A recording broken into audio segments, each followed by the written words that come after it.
peace is not on. Vaka suffer, people suffered, people died. Anatina Chitsunge died. Anamo Blessing Ali died. Anamboneni Ngube died. For people to do my home, so it's not on. It's not on. It's not on.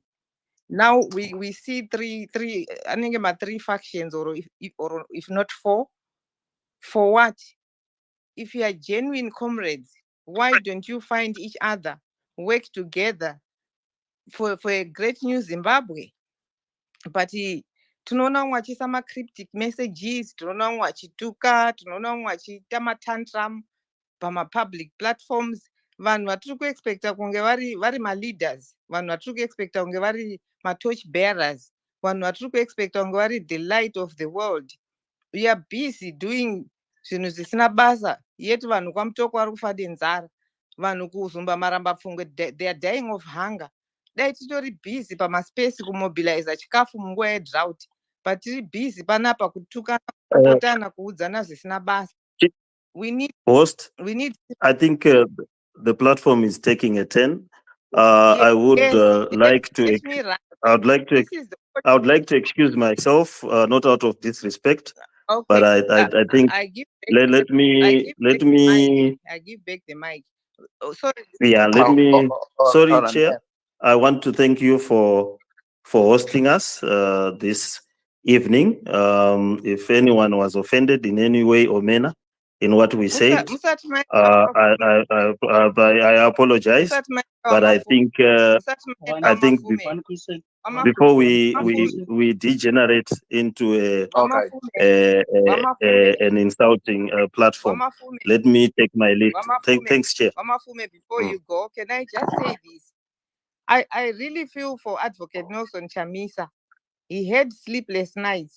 Vachifamba usiku nemaskati, 3 rallies a day. When some people were at home, vachinjoya sadza, vachinjoya luxuries, only to do this to him. He may be wrong. He may have done things that are not okay, but I think he deserves some respect. I don't know the ins and outs, but zvatinoona isusu public. That's why I said, Chair, can you excuse me?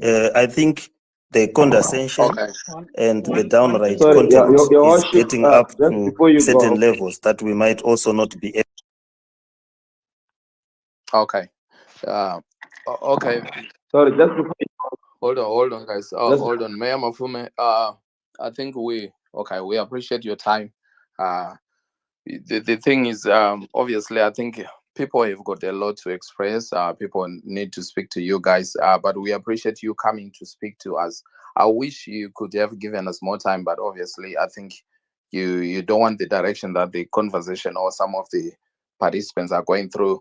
But what we'll do, if you can just remain on the space, because people will still, if they have got questions to ask, if they've got any inputs that they need to do, you can still listen to that.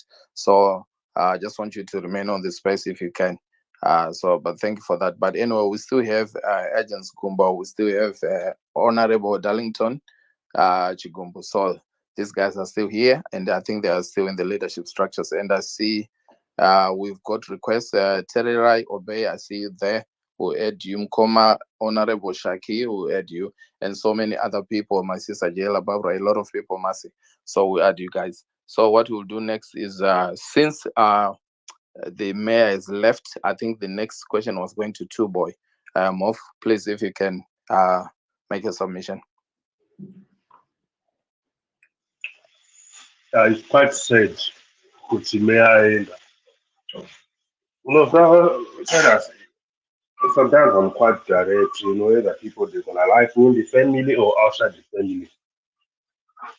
These guys, they did not just trick us, they abused us. Big time. And they can actually cheat, I think they enjoy. Even because maybe I think they were sitting down drinking whiskey. How can you move forward if you are surrounded? Even how are they going to gain our trust? What does that trust now? Never. Because some will even sacrifice status, Kulomara Zimbabwe, Udangosa X. I even sacrifice track yangu nipane pale watakapa track yangu ishandise makampeni. Track ikashanda makampeni akapinda. Alipo mpana watakabodoneshera mali pana baba. But for us to be treated like that, guys, we need respect and we will respect you too. Nana kuma yendi jajawa, I donate mali uko. Maybe that's right. But to be treated like we are just nobody. Can I just we're gonna wait for our turn. And we are waiting. Because actually one tell us hakuna nyinyi was said betrayal. Right now, brother, there's nothing that gonna come out of there's nothing. You're gonna still going round in the same pitch. My question to Mayor Mafumu as well, but I'm still gonna ask. If he's saying 2019 Congress is still valid, then I have to ask Madame Coupe, she had the own Congress, is it still valid too? Because she's now a member of the same PPC party. So Madame Coupe tomorrow she can even say maybe I'm recalling people because I had my own Congress, it still stands. I didn't take a dark one. Anyway, thank you, Mazimbabwe, but Chaka President go out to Miracle. Ishamisa Kangomila Gotaka with Jim and tomorrow maybe I will even support Zanu PF. Well, that is rubbish. All right. God respect you, God respect you. Yeah. Okay. We hear your passion, Mof. Thanks for that. I hope Mayor is still on the space. I'm not so sure if Mayor is. All right, Dianata 10, can you quickly say something, then I'll go to the next. Question it's not even important anymore. That now we've on Mayor or Hwende as a party and it are you not able to suspend their members of parliament? Saka teacher bangu here arbiters why have they not suspended him? That's the question I wanted to ask them. But anyway, when why to start I'm going to what was one paper I got David question kuna mayor kuti yadzike. Uye paro pasi abaro pasi kasona baro pasi atopa WhatsApp so arikutoseka zvamapenzi maita Okay. Can I respond to something? Okay, I hope they are still listening on this space anyway. But thanks for that.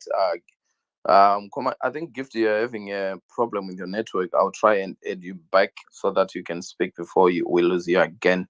Let me try and do that now. While I'm doing that, I think can I say something? It was Honorable Darlington. Please go ahead. Okay, thank you so much for the opportunity. And I would like to start by making clear that I wouldn't want to disrespect other colleagues. In as much as some of my contributions might, seem like they are, targeting other colleagues, but that's not the intention. I would want to labor on the issue of, on the question of whether CCC is a new party, was a new party, or was not a new party. There's a proverb which say, if a hyena wants to eat its young ones, it first accused them of, smelling like goats. We are having a problem here whereby there are people who have their own agenda, but they are not so sure about whether they will be successful or not.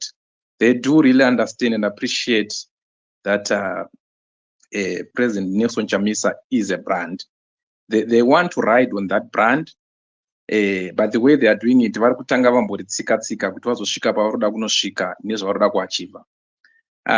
of the matter is that CCC was a new party. Why? Because zvakanga zvaitika ndezvekuti court yakanga yati formation yamanga maita ine Congress ya 2019 which is being referred to hazvisi pamutemo. So for the mayor to ask the minutes which nullified the 2019 Congress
colleagues who now have another idea. It's their democratic right to have their own ideas. But for them to come today after an election to say we were not a new party, I think they are not being honest. If they are really honest to say the Triple C was not a new party, I think they should also themselves resign from the positions which they are holding today, because they are a result of this thing which they are now calling illegality. So to me, I think we are having a problem of people who want to implement their own ideas, but they are not so sure. They are not confident in their own ideas. They do really understand that NC, he is the face of opposition politics in Zimbabwe, and you cannot take that away from him. What we need is people in opposition is to be united. And like what Agents has always been reiterating on this platform, that we need to be truthful. We need to be truthful with each other to say, where is the problem? You cannot come here and tell us that you were against what Chamisa did, which saw us defeating ZANU-PF in terms of as far as 2/3 majority is concerned. But you agree with Chabang, who recalled the people who were legitimately elected into parliament. To me, it doesn't sit well with me.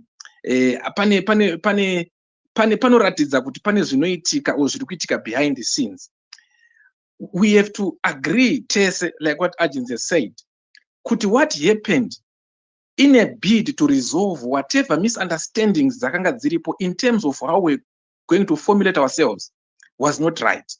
We are not supposed kuti tipise imba nekuda kuti toda kuuraya gonzo. That was wrong. You know, we had brilliant people in the form of Ana Pasho, in the form of Ana Madzimbamuto, in the form of Ana Mtasa. We had constituencies which dzatakatora for the first time, which we made history mukuwina in the 23rd election.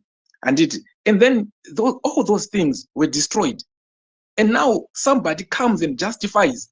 To me, hakuna chinogona kujustify whatever action yakatorwa nemunhu aifunga kuti maybe ane grievances ake. So let us not try to hide behind a finger here. Let these guys accept or be clear to say we have got our own ideas and we've got our own agenda which we want to implement. It's their constitutional right to do so. But I think that they should be fair and they should be truthful in the way that they're executing their whatever agendas that they have. Thank you so much. Thank you, Honorable. Thank you for that submission. Briefly, it gives you a perspective of where you're coming from. So I appreciate that. I think the next person was coming. So Gift or Salus, I think you've been dropping. Are you able to speak now? Thank you very much. Can you confirm you can hear me? We can hear you. Please go ahead.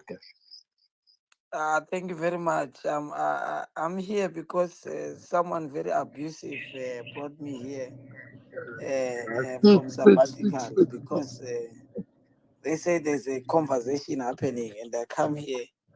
I couldn't connect where the conversation is coming from.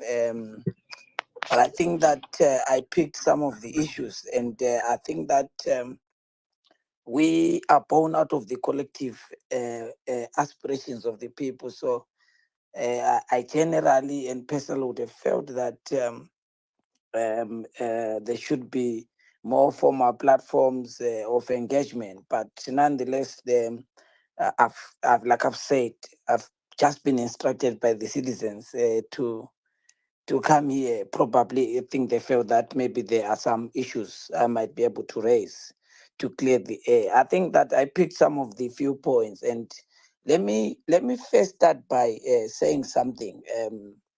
I think that what citizens have to understand, and one thing that we got to understand when we joined the pro-democracy forces in this country is that you must understand the fundamental difference between ZANU-PF and the alternative in this country is that the alternative, unlike ZANU-PF, is born out of the real and genuine concerns of ordinary people. The people that you see being deployed in council, in parliament, in positions of leadership are people whose privilege come because there is a certain grievance that ordinary people feel that these people should address. Our struggle, which we are prosecuting, is born out of the concrete aspirations and grievances of the people. And I think that it is important that those who assume responsibility on behalf of ordinary people, particularly in the alternative, ought to understand that it requires people to handle it with the greater and utmost humility and honor, because it is not born out of personal CVs of people, but it is born out of the genuine and real grievances of people that are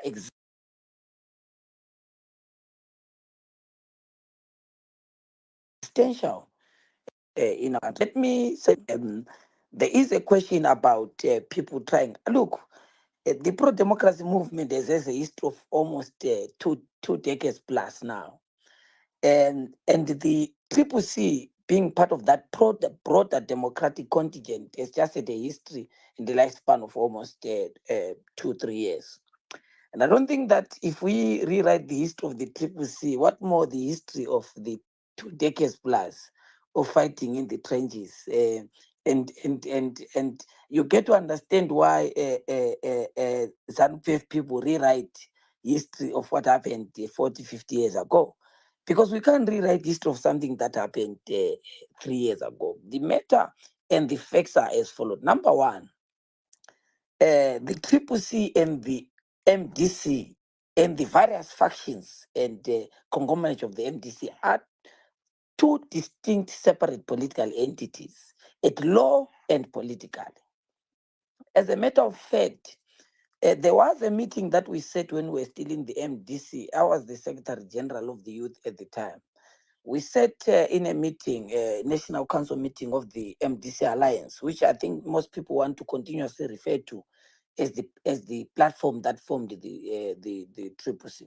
The matter of the fact was that the judgment by Patel and the others in the bench had made a determination on the fate of the MDC Alliance, that it is not a legal persona, it is not a political party, it cannot sue, it cannot be sued.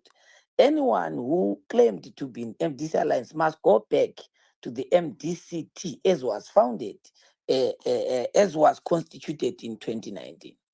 So the judgment was very clear. And what that means is that the people that sat in that meeting, including President Chamisa, were sitting there in a meeting that was not legal. So that platform, I could have stood up and chaired that meeting because no one had a legal mandate to chair us in that particular meeting, because the meeting that was legitimate was the meeting that was chaired by Douglas Monzora, Coupe, and others, because the court had made a determination on the fate of the MDC Alliance. So that history automatically nullifies the existence of MDC Alliance as a political party. And it's a long judgment that people can read. So what that means is that everyone who was sitting there who did not want to belong to Monzora automatically, as Monzora did with those who were in parliament, that you guys, because you have not attended my meeting, you have automatically expelled yourself from the party, reading the MDCT constitution, that you have joined another gathering, right? And therefore you are no longer members of the MDCT.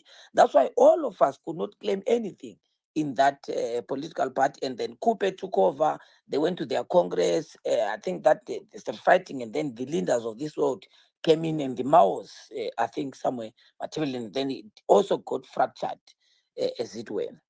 So what that meant is that we were partyless as a matter of fact and as a matter of law.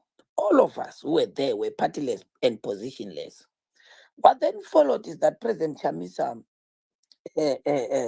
then, after traveling across the country, I say this because I happen to have been part and parcel of that national tour across the entire country. Zanu PF, and the stacks, it was all over the internet. We started in Masvingo and then went to Manicaland and so forth.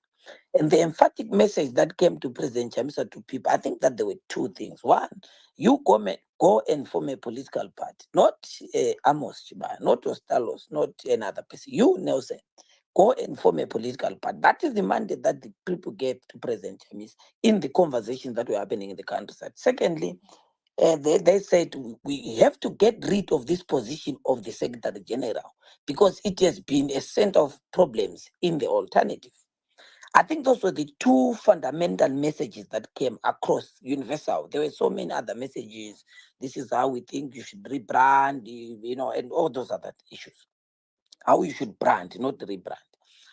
So, and then after that, President Chamisa then announced that I, Nelson Chamisa, have formed a political party. Not we.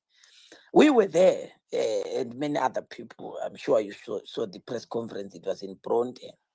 And by the way, that press conference, many people bulldozed their way into that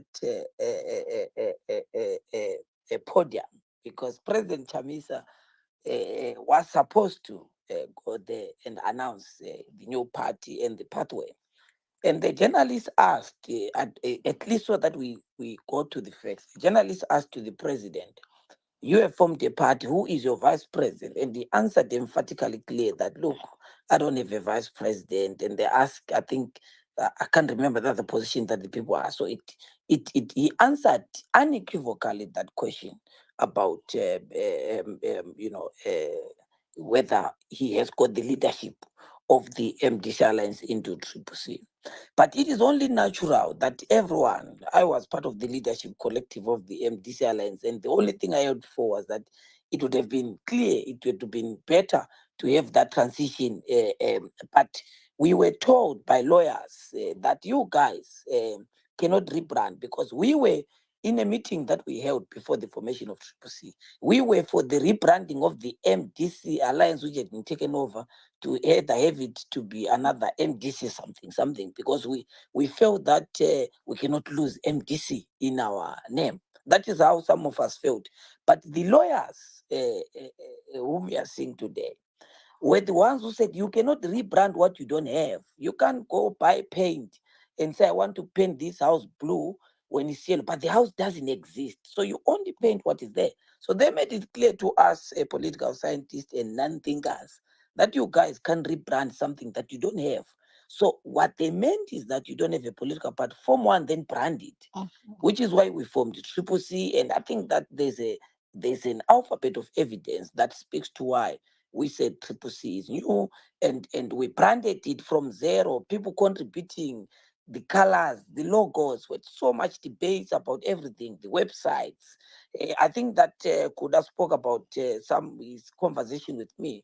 Yeah, I had a conversation with Kuda, and all these things. It was about branding because I was in the communications department. The question was, how do we brand? And in fact, let me also say this because President Chamisa had a meeting with all of us who were in the rank and file of the previous organization to be in this understanding on one-on-one basis in his office. But that's a discussion for another day. So that is the first fact. No one can rewrite the history that the MDC, the Triple C is the MDC alliance. Secondly, Chabangu, and I've said this and I'll continue to say it. Chabangu was part and parcel of the MDC alliance leaders in Matabeleland North. He was never Chabangu in Triple C. His only claim to Triple C is a picture in Papa Fields. That rally was in my constituents. We had hosted more than 30,000 people in that constituency in White City, sorry. He had a picture we took there. And I mean, everyone in this space followed the Triple C. No one can claim. If it was Charlton Hwende coming and saying, I'm the Secretary General, you would say, look, his argument can hold water. That charlatan was never in the formative stages of the Triple C, never participated in the process of the Triple C, but was invited into politics by the former, I think it's a former commissioner of ZEC in Matabeleland South in Bulawayo. He's the guy who invited that guy. Chabangu, and he knows it, and all these other chaps know that Chabangu was created by Kubani. He became a vehicle and a tool by Kubani to go and sponsor double candidates. That is the entry of Chabangu into the political market of this country. Kubani facilitated through his networks in ZEC, because he was serving in ZEC, presented this idea to the rank and file of Zanu PF. He then went to present the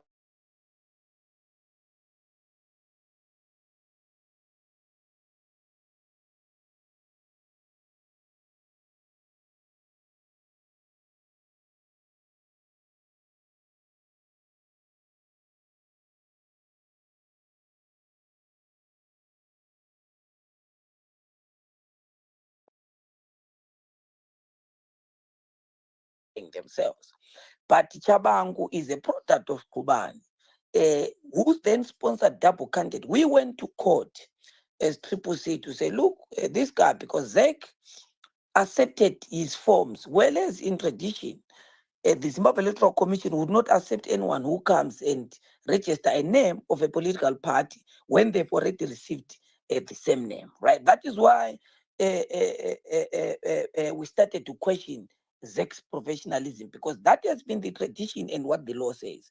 If I've registered a party and say Triple K, you come and say mine is Triple K, Kuda, and so forth, they will tell you, no, you can't, because there's already a political party with the same name or like symbol. That's why up to this very day, you can't go to ZEC and register a party called ZANU PF. Even if you call it ZANU PF J or ZANU PF S, they will refuse for you to register that party. Their reason is that their law tells you that if a party is registered and with same symbol and the same acronym, you cannot allow another party. But in this case, they brought the Animal Farm Kingdom, a law for ZANU-PF and the law for the rest of us. They accepted Chabangu's nomination. Chabangu knew, because Kubani had made it very clear to him that this is also going to be very instrumental. He started meeting other colleagues in Machiavelli and telling them that, no, I'm the Secretary General and I'm going to be recalling people. The person that was very clear that is going to recall was David Coltart. That don't worry about this white man, I'm going to recall him because I'm the Secretary General, right? Everyone was not entertaining his idea, because they knew that it cannot pass any legal test at law in our country. But they proceeded after the law, after the election. What then happened is that what triggered the activities of Chabang as coordinated. Now the Central Intelligence was coming in and so forth. What coordinated that activity post-election of Sengezo Chabangu was because we made a decision that because we have a contested election, we're not going to attend parliamentary session. That humiliated the regime and their troglodytes. The frustration escalated the conflict between ourselves and ZANU-PF, leading to the invoking of that issue, because clearly any dictatorship world over, its objective is very simple. You capture the opposition, you destroy it and control it. That's the rule. It's not a Zimbabwean rule. It's a fascist rule world over. Go and study a different. They have to have an opposition that they control. So in this case, Chabangu becomes the willing tool. He's taken and then he drafts his letter. We have a meeting of the Triple C, which is the highest decision-making body of the Triple C, which was the Citizen National Assembly. And the Triple C, by the way, had governing statutes. We had so many documents that were adopted by the organization. And it is our historic to try and rewrite that history. We knew all these candidates, whether it's Charlton Hwende or it's Jacob Mafume, it's Agents Gumbo, it's Darlington Gumbo, all of them, their names were ratified by the Citizen National Assembly for them to be confirmed as candidates of the Triple C. It is not Nelson Chamisa. It is not any other person. It is the Citizen National Assembly, which was chaired by Mahia, and other people, Commissioner Praise and others, who were the ones who then announced the names of the final candidates before the Citizen National Assembly. That list was debated by the organ, and endorsed by the organ, leading to President Chamisa to then to be charged to ensure that the signatories, which by the way were not President Advocate Nelson Chamisa, the signatories being Honorable Stabile Mlilo and the Senator, I forget his name, but it's from Matebeleland, one of our elders from Matebeleland, South. They were the ones who were the signatories of the organization. They proceeded to sign the names that were ratified by the Citizen National Assembly. And that is how all of us became candidates, not at the mercy of the principal, not at the mercy of Advocate Nelson Chamisa as our president, but at the mercy of the highest decision-making board of the party, which was the Citizen National Assembly. And then let me go again to then what happened after the election. Then ZANU-PF gets frustrated. All this assault on the party begins, right? Chabang writes a letter. We write a counter letter to the Speaker of Parliament, President Chamisa, affirming that, look, I'm the one when CCC was formed. I wrote to you and you accepted the list of my deployees. Honorable Hwende, Honorable Mtseame, Honorable Machuma, so many of them in 2018 were recalled and became the inaugural members of the CCC in Parliament, where had their deployments being affirmed, Honorable Caston Mateu and others. Their leadership in Parliament was affirmed by President Chamisa through the correspondence that he wrote to the Speaker. In the equal measure, he wrote and confirmed that Honorable Amos Chibaya is the leader of the House, Clifford Tachwa is the chief whip, and that was respected by Parliament. Shockingly, Chabangu brings his bogus letter. In fact, the letter could not even spell ceased. On that basis, Mudendo was supposed to act on that letter, on that fundamental grammatical error. He could not spell the word cease. That charlatan could not spell it. It was a clumsy thing written under a tree. So they wrote the letter, but they realized a mistake. They started correcting it. They realized that the speaker has acted on the letter, tried to correct it, and Honorable Hwende says something fundamental about the proposed engagements. Parliamentarians sat together and said, look, what are the possible interventions, despite that the legal process that were done? What are the interventions? That's why the people like Archie and Sukumo come into play. It was a decision that we made as a parliamentary caucus to try and resolve some of the issues proposed and so forth. And you know that things were basically moving so fast. So what most of these then people then did, so that at least I put the data at Mora, it became clear that Chabangu now had taken control of Ruko power in Parliament. The Citizen National Assembly again said, now sharply divided. Some were pro the issue of resigning in Parliament because with our MPs, Tobago and others, being recalled, the proposal was that let's resign in mass. Some were saying, no, let's not resign, eventually leading to us to take a decision to disengage from Parliament. I then communicated that through a press conference that we're disengaging, I think should have been 21 days or 21 sitting. My memories, it's a bit short to remember, but we made a resolution now to say, okay, let's meet halfway, because remember that the people who were making decision in that decision making, but were also interested parties because they were members of Parliament and councillors. We then agreed that let's disengage from Parliament, and disengagement was announced, and processes moved on and so forth, and then people started to be recalled, and things went as they were. But obviously, what then happened is that, remember that there were other issues that were happening, particularly in the city of Harare. Ian Makone had been confirmed as the mayor, and it was also part of the centers of grievances. And then eventually people started contacting Chabangu, sending lists, because I mean, Chabangu doesn't know, he has never met Kufa. He recalled Kufa in Mavuku, because quoted then also because Chabangu was now up for grabs. The guy was poor. The guy was selling airtime in Ekotini in Bulawayo. So this is the chap who was writing letters, but he himself didn't have even 20 US in his pocket every time. So he became up for grabs. And then people started calling me, realizing that he's got power. They take him to one hotel. Some of our colleagues hired him to move from Bulawayo to go to a hotel here in Harare, gave him the list of names, and started recalling people, right? and others in other provinces, because it is only natural that if you go to an election, there are people who lose, there are people who win. So those who lose automatically will start saying, oh, here in Mashwana Central, these are the people that you must recall. And then later started to kick in. And then ZANU-PF facilitated the fraud. And many people went to parliament through the fraudulent process, right? And then Chabangu came into fame, started getting protection from the state. And then from him being protected by the state, up until to the level extent that he then became a senator and all the things that we're doing. Other people, obviously, because these people, what citizens ought to understand, they don't have a collective agenda. What they have is a collective grievance. Some of them hate President Chamisa. Some of them hate whosoever. It's a collective grievance. It's not a collective objective. That's why you see now Sengezo Chabangu appears there, writes a letter, confirms that he's put himself as the leader of the opposition and so forth without agreement with others.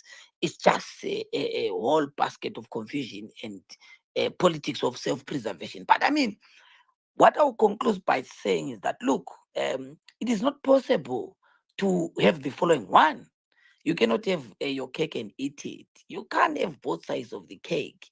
You ought to make a decision, look, for self-preservation, because, look, if you look at Prof. Welsh, I've great respect for the professor, but his career politically is on the twilight stages. It is only natural that we make a decision that is on self-preservation mode.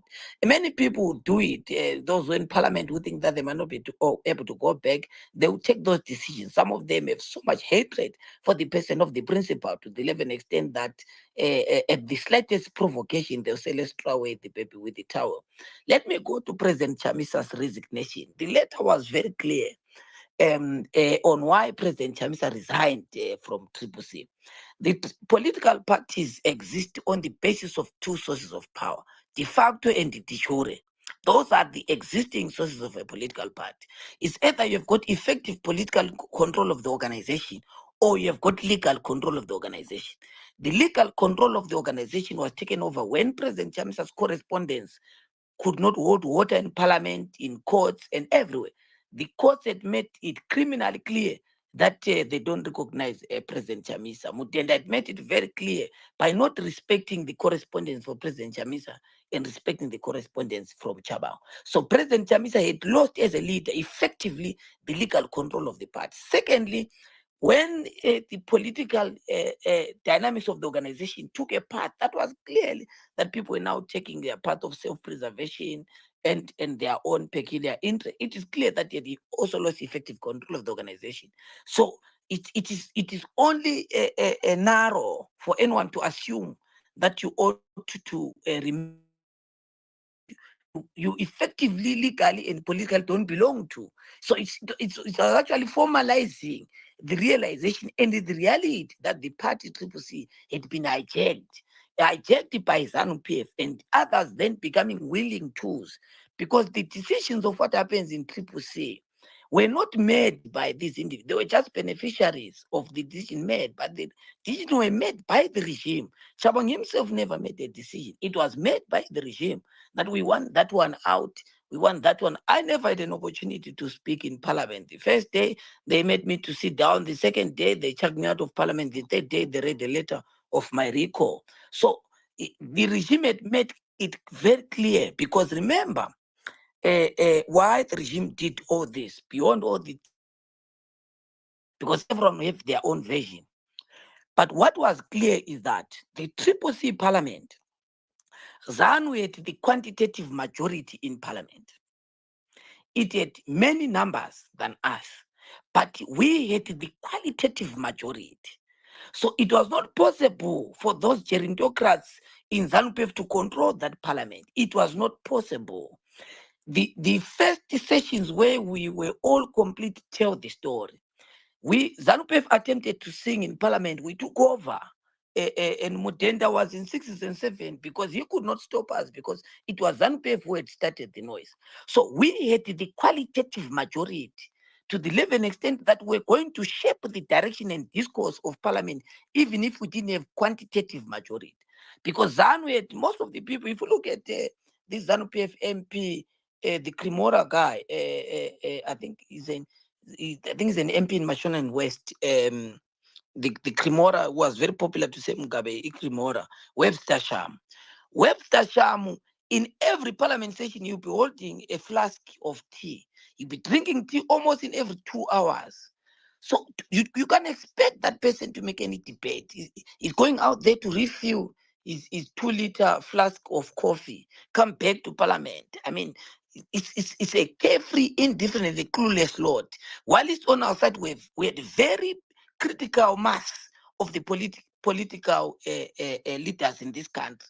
So it was the only way to stop that was to obviously remove people from parliament and dismember and disorganize that parliament. And remember that Zan also didn't have 2/3 Honorable in that parliament. Honorable Gift, can you just hold on for a second, guys? I'm seeing messages that are saying that there's something wrong, with the space. It was saying I was having connection issues, so I was texting you in the background. Are you okay with your network? Are you set? No, I'm okay, with the network. Okay, that's fine. That should be fine then. And let me see.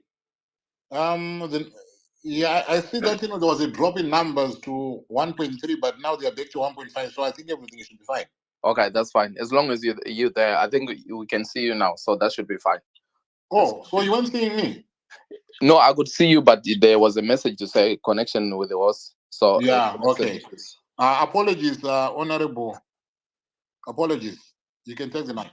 No, thank you very much. So I was just saying that these are the material realities of what transpired, and I don't think that we can mislead, particularly the people that have followed our movement. That it must be understandable that, and I've said this. What became dominant in the alternative again is that people developed a creeping sense of entitlement and the culture of impunity. And it happens naturally because you have been that's why you see this continuous reference of 99. We were there. I'd conflicts with Morgan Committee on that issue, that look, leaders come and go. We ourselves will not be in the political arena forever. We will serve and live, because politics is not a career platform. We are just there as conveyor belts of the aspirations of our people for a particular period, right? We move that struggle to a certain level and live. We should make it easier for the next generation by saying to them, look, comrades, we have served, we have fought. We might not have gotten there because it's not a one-day struggle, it's a protected struggle. We've been there to make it easy for you. You are the young ones, have more energy, more clarity, come and lead. We are not supposed to make it difficult for those who come after us by sticking there, by continuously referring to Dr. Moki and Richard Tsvangrai and others, because that is part of our struggle. But being participant in the historical experiences of the pro-democracy movement should not make us generate a culture of impunity that I can do things wrongly and I must not be questioned. Or, more importantly, must have a sense of entitlement and say, Oliver cannot be an MP because he was not there, right? The Triple C provided a new platform. That's why everyone was able to reimagine the future on the basis of a contribution, on the basis of expertise and your commitment to see change in our country. That is what at least some of us believed in and still believe in today. We don't take public responsibility with so much grandeur and with so much hubris. We ought to understand at the deepest hearts of hearts that we are where we are to be called leaders in society because we represent the genuine aspirations of the people. We are not doing it because we are the most competent, but we are just conveyor belts of the real grievances of our people. And whenever differences can emerge, we ought to deal with them with that understanding that, look, at the end of the day, this is a people struggle. I must not undermine it because maybe I feel offended, because naturally we are different people. I go to FM, some go to SDA. We just differ on the day to worship, but we find common ground because what unites us is not that I'm from SDA, the fact that we want change in our country, right? Yeah. And it's very unfortunate because what this revolutionary whirlwind will do, it will And it is only natural in a struggle. That's why some of us don't panic. We understand. Remember, if you read the liberation struggle, as I conclude, there were people like Albert Nyati, right? People betray. It is in human nature. People look for convenience. People get tired in a struggle. People look for easier routes. People look for what is comfortable for them. It is only natural, and you ought to understand them. The difference is that when you get tired, the easier thing is to say, let me just go under the tree and rest. If I've rested, then I can come back and join the struggle. Than for me to undermine the very struggle, because most of these things are done emotionally. People insult, people do self-preservation decisions, and then eventually they come to their senses when this 5-year term and 5-year cycle is over, right? And they will start to be singing the loudest, the pro-democracy song and so forth. So, but you ought to understand it's also generational. It is all complexities of all these issues that were dominating the alternative. But I would not want anyone to revise the material facts about the legal status of the Triple C and the standing of the Triple C and the MDC various factions, as it were, right? And it is, let me also, sorry to conclude on this matter. I saw a statement that people say no standing committee met and appointed Welshman Ngobe. If you look at the composition of that standing committee itself, you would know that this is not even the standing committee of 29. Despite that, even if it is not the standing committee as was constituted in 2019, right? And secondly, you cannot say I'm addressing lack of democratic tendencies by being undemocratic yourself. I mean, all these decisions that are being made without considering or consulting the, because the MDC, if you are going back to the MDC alliance, then you've got structures and systems of the MDC alliance. You will not get record of those structures meeting and making decisions of that nation of significance, right? But they will continue reference because it's a scapegoat, right? They'll just say we belong there because you just want to have a platform where you just say, no, we are back there and so forth to settle some political scores. But it is ahistoric. It is not factual. And for me, I don't think that is criminal to differ. People can differ and say, look, we're walking separate ways, right? I can assure you that as we go into the future, no one is going to have both sides of the cake. That's one. Number two, no one is going to have their cake and eat it. Three, no one is going to revise these present historical experiences that we are seeing. It's not going to be possible, right? People ought to understand and make their minds simple. Accept Isengezo Chabangu, that this is our leader, work with him, get the benefits that, because I mean, at the end of the day, right, you make a personal choice to say, I have to get the benefits. There are people who are principled in that parliament, right? And those people are known, and that history cannot be rewritten to say this one was principled. There are people right now. If we were still in Triple C at the time and made a decision to resign, there are people whom we know that these ones would have taken a decision to resign. It is that clear. That history can be rewritten because we are comrades. We know each other. That this one, we come this far. He has taken this decision because of 1, 2, 3, right? And I think that is clear. If you have taken that decision, live with it, right? This is not going to be possible. We said this in 2019 when people saluted Douglas Manzora and say, Manzora, the people were beside the edge swords. They are known. That history. I mean, it's not me who's going to make any decision because I'm just but a mere citizen. But if you go to any constituency and ask them in Makwekwe, that you citizens in Makwekwe, who is your genuine representative? They will tell you that we know Eric Gono. It doesn't matter whether that other charlatan who came by the back door comes and try to say, no, but I was representing the people. But they will try to masquerade as we get into the shadows of 2028, right? But citizens are clear. Go to any constituency, they will tell you. You don't need anything. You go to the constituency and ask them, who is your councillor here? Who is your MP here? They will tell you. So that history is very clear.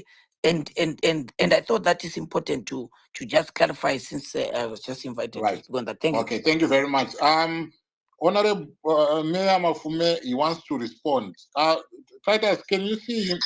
Yeah, I can see him. I've been adding him, but he keeps dropping. I think he's on now. I think it's on. Okay.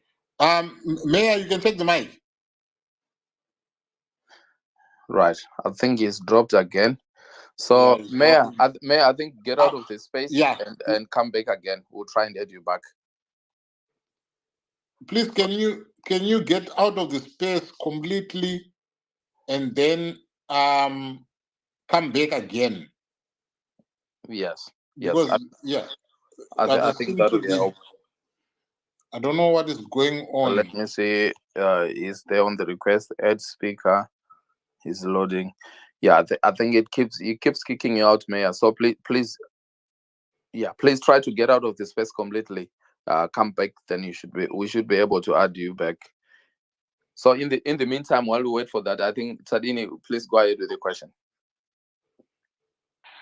Yeah, it's now a bit difficult because the people who were supposed to answer the questions are missing. But we'll still put them to the floor, and hopefully they will entertain the questions. But I think what is clear is I understand my brother Kuda was calling for these folks to have conversations behind closed doors, putting a veil of secrecy around power, statesmanship, and leadership. I think it is clear we do not need that veil of secrecy. Oh yes, yeah. Yeah, Mayor. Yeah, there now. Just hold on. Tadini is speaking, then we come after him. Go ahead. All right. Yeah, it's unfortunate. I totally disagree with that position that Nkoma Kuda holds. And the reasons have demonstrated themselves here. The folks are not that good at coming up with things that are for the nation. Maybe Yes, we can hear you, maybe I should speak after him because he will keep on interjecting. Yeah. Okay. Let me speak after him. He'll keep on interjecting. I think he's having a challenge. Right. And he's one of the people that should answer the question, so it would even be better to have him. All right. Okay. I don't know what to do. Right. Mayor, can you take the mic, please?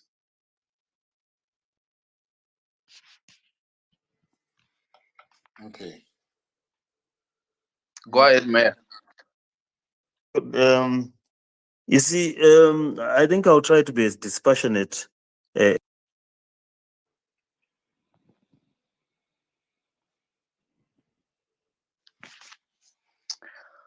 Right.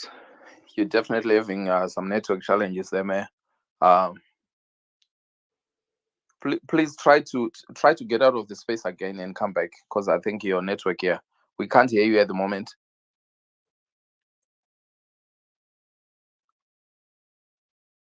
Yeah. Okay. While Mayor Mafume is doing that, Tadini, can you go ahead, please? Go ahead. Yeah, like I was saying, disagree in a position. We agree on a lot of things, but we do not want this secrecy and veil on power, hiding it and making it as if it's something that's very complex. Yet it's not. And it's clear from how the leaders were engaging that there are definitely things that they are missing, and the citizens have to be included. Citizens there not being members of the city of the CCC, but being Zimbabweans. Who are at the end of the day the governed, right? Then the one question. Sorry, where should the citizens be involved in these leadership conversations? Should they be involved from the onset, or there's a point when these guys have to speak on their own, then they involve citizens, or the citizens should be involved from the word go? The word go and throughout the process. We do not want leaders that are shy from engaging with the people that they are going to be leading. And again, it has demonstrated itself here. We have leaders that easily quit whenever the pot gets hot. I think you saw some leaders wanted to back off because someone is trying to agitate them. And throw them off balance, which is what we do here every day. We've engaged for over 3 years now, and you will notice that someone will come up and try and throw you off balance. You never give up. You maintain your position. So there is that leg, and I think it is because our leaders have been given too much privilege. Those that have been leaders for the past 20 years, 40 years, have been given the privilege to always talk down to us and not to talk to us. And the culture is continued even today. You see, the citizens are supposed to be engaging with them, but they're the ones giving sermons very, very long sermons that, and whenever we now come to question them on their sermons, they then try to run away.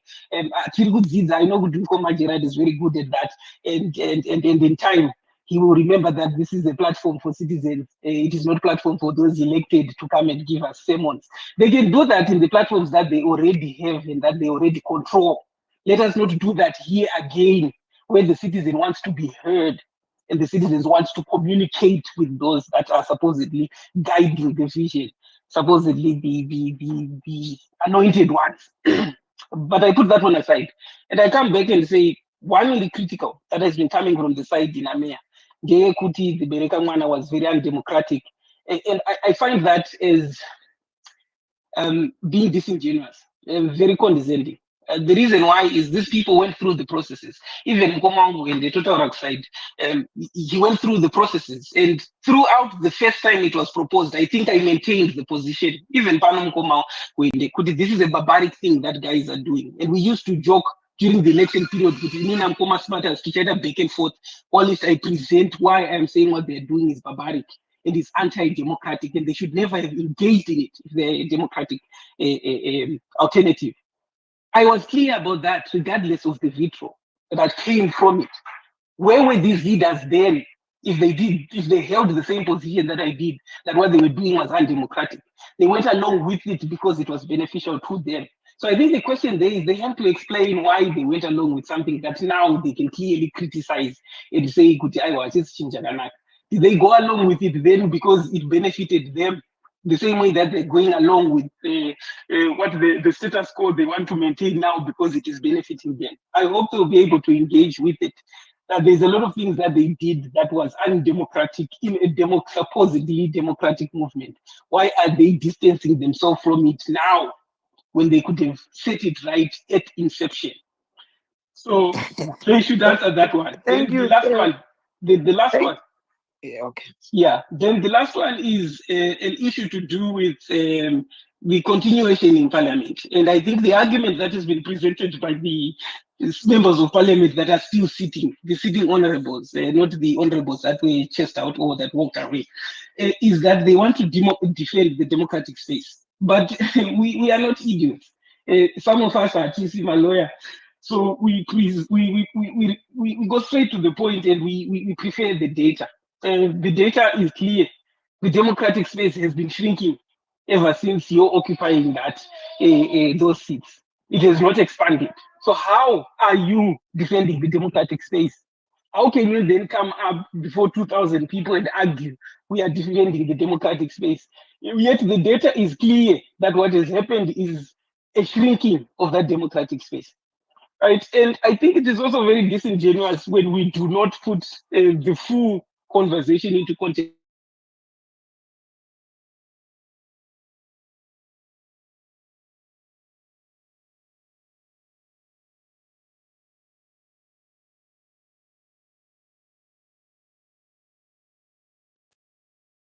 To then do as the follow through, because we don't want this idea where we pack people and you become saviors. This is what you have done. Always hold the vision to be at your chest, and then you make people dependent upon what you will call for next. We need to liberate the people so that they are truly involved. And it doesn't matter if one of you doesn't make it today and they wake up dead or they wake up uninterested. The people can still pursue their own freedoms. This is the problem that we have. And it has continued even in this conversation where we have to be dependent on these leaders, even the ones that have stepped out. What is the vision and how are the people involved in the vision? Lastly, there was an argument to say that no, we will hold these seats also because we want to defend the feeding of others. Tikabuda mu parliament vanhu vekuwadzana vatoita nzara. But muruda kufidha kuwadzana muchinyudza vamwe vese here. How can we argue that this little corruption that feeds a few is okay, yet it puts the rest of Zimbabweans at risk? Gerard, we've been waiting for a very long time. I know, and the other folks have also been waiting for a long time. I want to respect them, something that the leaders here failed to do with their sermons, and to say the time is coming guys, privilege. The sun will set and the dawn will rise on other leaders. What is clear is there is a vacuum and you haven't been able to carry through the vision. And thank you very much for coming. No, Right. no dropper. That's why I'm sitting with 78 my request. Right. You know, what I wanted to say is Mayor Mafume is having troubles with connecting. So Mayor, can I ask you to completely leave the space? Just come off the space, leave the space, and then rejoin. Paneta improvement area. So can you please come off the space completely, and then we'll see if we can be in a position to add you, because you seem to be coming in and dropping, coming in and dropping. I don't know what is going on. Right. Yeah. Okay.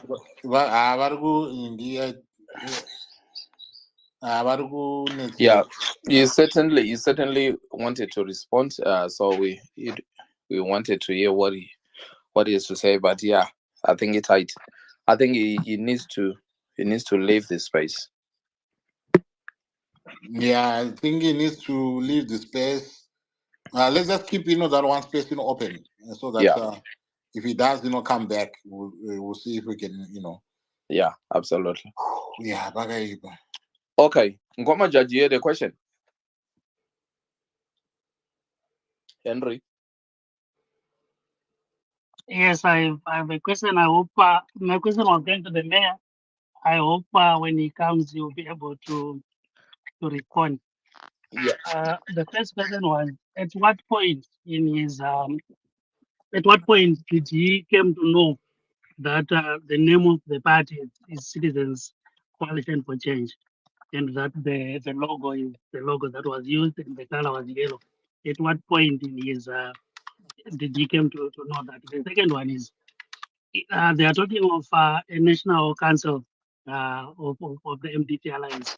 Why is it that since the 22nd of January 2022, that national council has never met or set? And until now, even after Advocate Chamisa has left, they are still talking of a standing committee, which is not properly constituted. But why is it that they have not met as a national council? If the National Council had decided to rebrand the party, like they're saying, when then did the National Council sit again to say we are suspending our meetings and we're going to meet as the Citizens National Assembly? So if that is the case, that they completely abandoned the meetings of their National Council, can't we then say that they are constitutional delinquents if they can follow their own constitution for a whole 2 years without following their constitution properly? That was my question, and it was going to the mayor. Right. Okay. Tonio, you said you're about to shoot. So just grab the mic and make your last contribution before you go.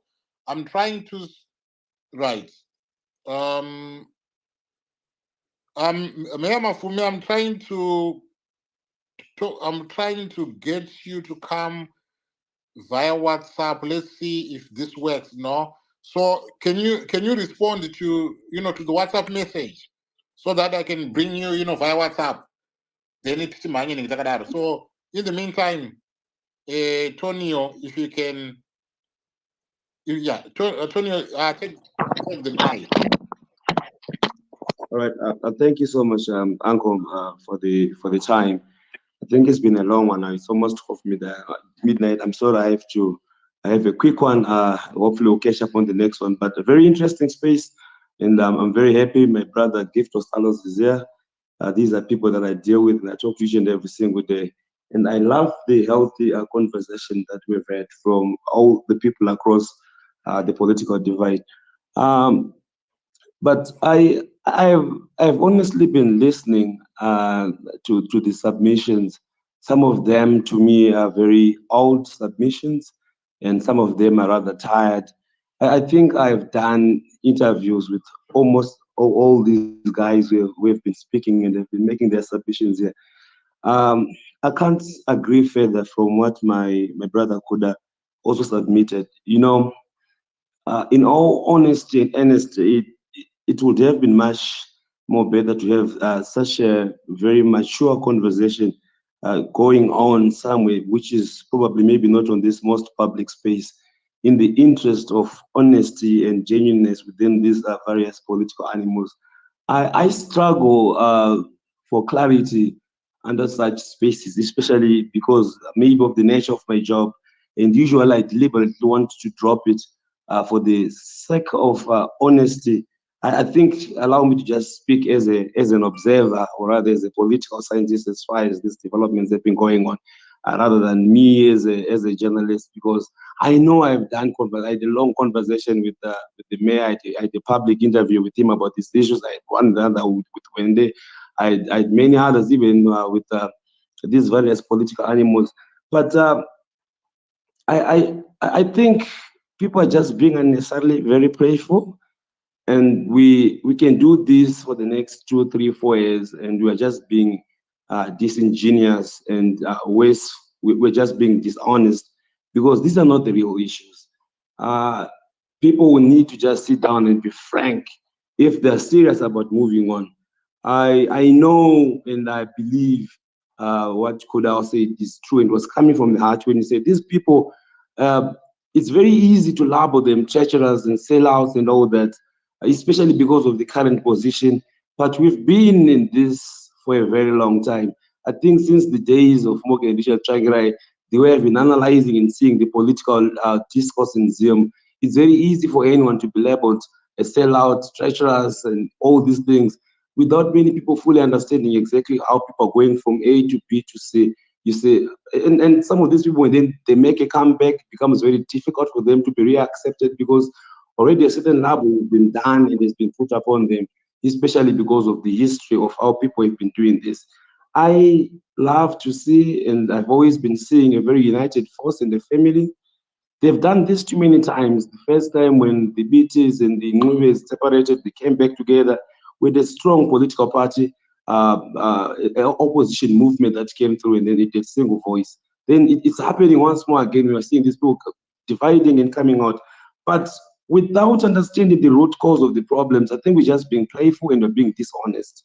First and foremost, I will not go back to the historical issues of these guys splitting, coming back and splitting, because they've been doing this place for a very long time. It started way back during the Watchmen time. They've also done splits against Morgan Changirai, where the same splits, MDC Green, MDCN, the BT, the PTP, and all these things. They've been happening for a very long time. When people enter and go into politics, these are political animals with permanent political interests, and they've got their own wishes, desires, and more importantly, they've got their own fears. What I've personally noticed within the past trajectory, as far as these players are being concerned, is there's been a lot of maybe disgruntlement and fear of being dropped and dumped at the last moment. This has been the biggest problem, whereby certain people and players would say, well, I fear that I've been having a certain political role for a very long time. If I'm not going to be considered in this way, I think maybe I can call plan B or plan C, because these guys, maybe naturally, they're political animals who want to be continuously relevant for whatever reason best onto themselves. Maybe they've done certain service and they still want to be relevant, and they would want to hang on for as long as they want to hang on. That's number one. Number two, politics is a game of trust and loyalty. So you cannot be in politics as long as there's no trust and loyalty within you, yourself, your leaders, and more importantly, the people that you're supposed to be leading. This has been the biggest problem, where a lot of these political players have honestly felt the test of loyalty amongst themselves, amongst their leadership, and also within the rank and files. They have not done that. I think for Nelson Chamisa, he has genuine issues where he also said that, because of A, B, and C, you would have trust issues with certain candidates without me trying to add more fire or fuel to what is already going on. But this has been the biggest problem, where we need to admit that trust and loyalty was lost within the cadres. So there wasn't that much of trust and loyalty. And when someone then wants to move on within the next dispensation and says, this I'm going to be moving on as the next political animal, How best do I do this? Do I keep on going with people that have got personal doubts, or I move on with a fresh new team? Whether or not it's going to be interpreted as selling out or dumping out, that it becomes a different game altogether. But now, when such a move is done, there's always a reaction to a provocation, because you've got people who then now want to settle and put themselves in certain positions. For me now, I think that's when it comes in the issues of political players having internal conflicts, and you've got your enemy who's watching and it takes advantage of exactly the same differences. So what they then do within their personal differences is much more important to the cause of their existence more than anything else. Because the moment you then realign and align yourself to the whims and the desires of your enemy or your competition, then you cannot be in the same race of trying to serve the same people. That becomes very critical and key to say, okay, fine, people may have had their own internal differences. How best did you guys solve them when you realize that your differences? So some will go left, some will go right. But I think more importantly, none of these players should then go and eat on the same table with your perceived enemy. And then you still continuously say that you're serving the democratic purpose of your coexistence. That becomes a very big problem. So how did we get to where we are? Forget all these things. I think we're just being playful. The Constitution, the Triple C, moving from MDCN to MDC, whatever. We can talk about this for 4 or 5 years. I've had these conversations, I've had lots of interviews, and the honest conclusion is these guys just need to sit down in a closed room and say, but you know what, these are just nothing but alibis. They can lie all they want to say. Well, anyone can find a legal a constitutional gap that you can manipulate to advance your needs, but that's not the real issue. The real issue is what is causing you to be where you are, I strongly believe this is political, personal, and self-preservation that is going on, whereby various political players will say, but because of where we are right now, I think, guys, if we don't do this, we are done and we are dusted. So for us to remain relevant, I think they have to do this and that. So you're seeing people who are now reacting in a certain particular way because they've been left out in a certain political fray. And then you're also seeing another group of people who are behaving in a certain way because they've moved on a certain direction. But ultimately, the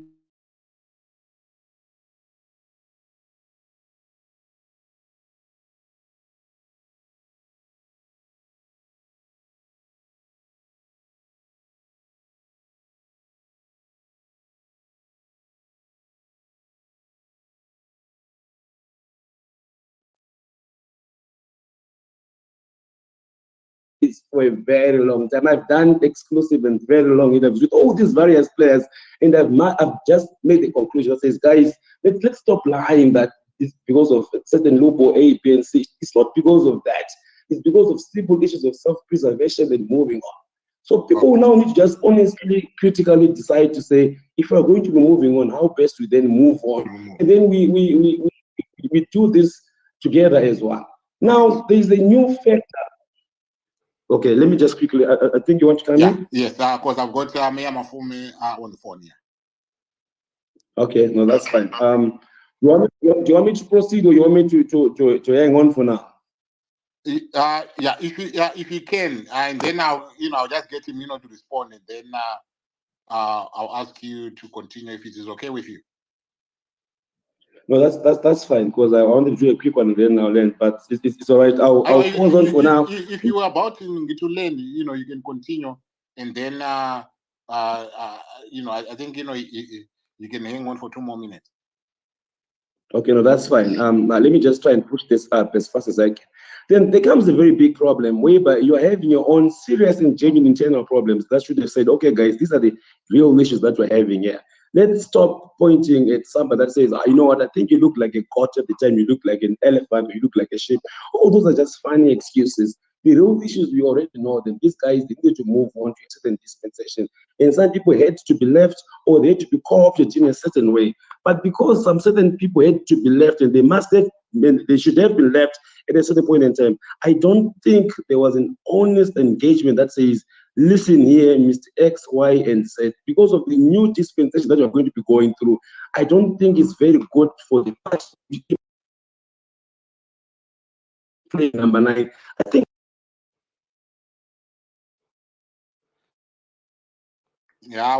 we've lost you. Go pick a play number 2. Or in the Antonio. Tony, we can't You're hear. breaking. Yeah, we can't hear you. Oh dear. Oh dear. No, Tonio. Yeah. Okay, I'll mute him because we can't hear. Hear you loud and clear. No. Right. Mayor Mafume, can you please quickly take the mic and respond? He said he wanted to respond to what Ostalos was saying. Yeah, well, the irony that we find ourselves in, the first things that we have to check and do fact check on each other and not be too emotional about some of these things. You will find that somebody who has not worked a day in their life and they have arisen or they have just been political will call others career politicians. Some of us have been in other jobs. We have worked before and we are currently working in other jobs. We're not just career politicians. We go to court, we go to thing, you have to earn a living. You can't earn a living in politics. But those who do so and we end up not having worked a day in their lives Uncle, that's nonsense. Yeah, because Uncle, you always say but if someone is coming attacking others, I think that's not what you always agree. But you allowed it when it was is it not responding? He's responding. Why are you now protecting his why he was he was attacked. Politician. Yeah, I was accused of being a career politician, and I have to set the record straight. I'm not a career politician. Everyone knows my CV. Everyone knows Tendai BT CV. Everyone knows Charlton Hwende CV. Everyone knows Welshman. Welshman actually taught us to be lawyers, almost all of us. Everyone knows the careers of these people. But the irony is that you are then accused of being a career politician from the career politicians themselves. Well, I'll move on to the next fact. You've got court judgments. You say you discredit the same courts, but you premise your argument. You are living by saying that the same courts took our organization away.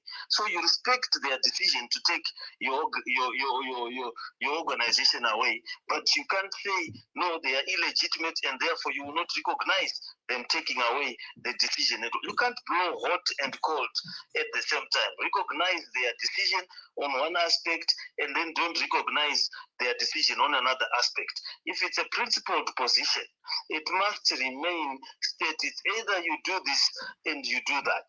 You can't say we don't recognize it now, but in fact it is the one that took our organization, it declared, and you're trying to create a precedent and saying that these courts took the decisions and therefore we are respecting the decisions. And then you say, look, we want a constitution. And then you say at the same time, show us your constitution. When we ask for your constitution, you then start saying, no, constitutions don't matter. You know, we are a group, we are this and that. But it matters. The party, the democratic movement, started as a constitutional movement. It was coming from the National Constitutional Assembly. Ours was an adherence to constitutions, an adherence to human rights, an adherence to term limits. We were born out of the National Constitutional Assembly. It matters what documentation we are using. Not only does it matter what documentation we are using, it matters the contents of that documentation. We can't take a document that is a kamuzu, like clause, which says one person will appoint everyone from the bottom to the top. You cannot, and those constitutions were last seen during the Malawi era, during the Zambia Kenneth Kaunda era. And you cannot put that same constitution at the same courts and then say, we who are asking for a constitution, who are saying, look, this president of a constitution is better than a constitution that says one person appoints everyone. Surely you cannot be crucified for pointing out that material fact, knowing that we arose from a constitutional amendment. And then You can't be absolute about politics to say that this will never again happen. Look at what has happened in South Africa. The biggest lesson we have learned from the South Africa ANC debacle is that everyone matters. They said Zuma does not matter. Zuma was part of them. And now they're struggling to form a government. And this is the lesson we should learn in Zimbabwe, that everyone matters. And if it has come to the fact that one can say Tendai Biti doesn't matter, Welshman doesn't matter, they have to accept any constitution that comes their way, or they should accept it as a privilege that somebody else is allowing them. It's fine. But it will soon catch up. It will soon catch up with us in the short term to say that all these people do not matter, and that their contributions are things that can be brushed aside, and their history can be mocked, and so forth. So I don't want to take much of your time. I just needed to speak to my young brother. My young brother, this is a marathon.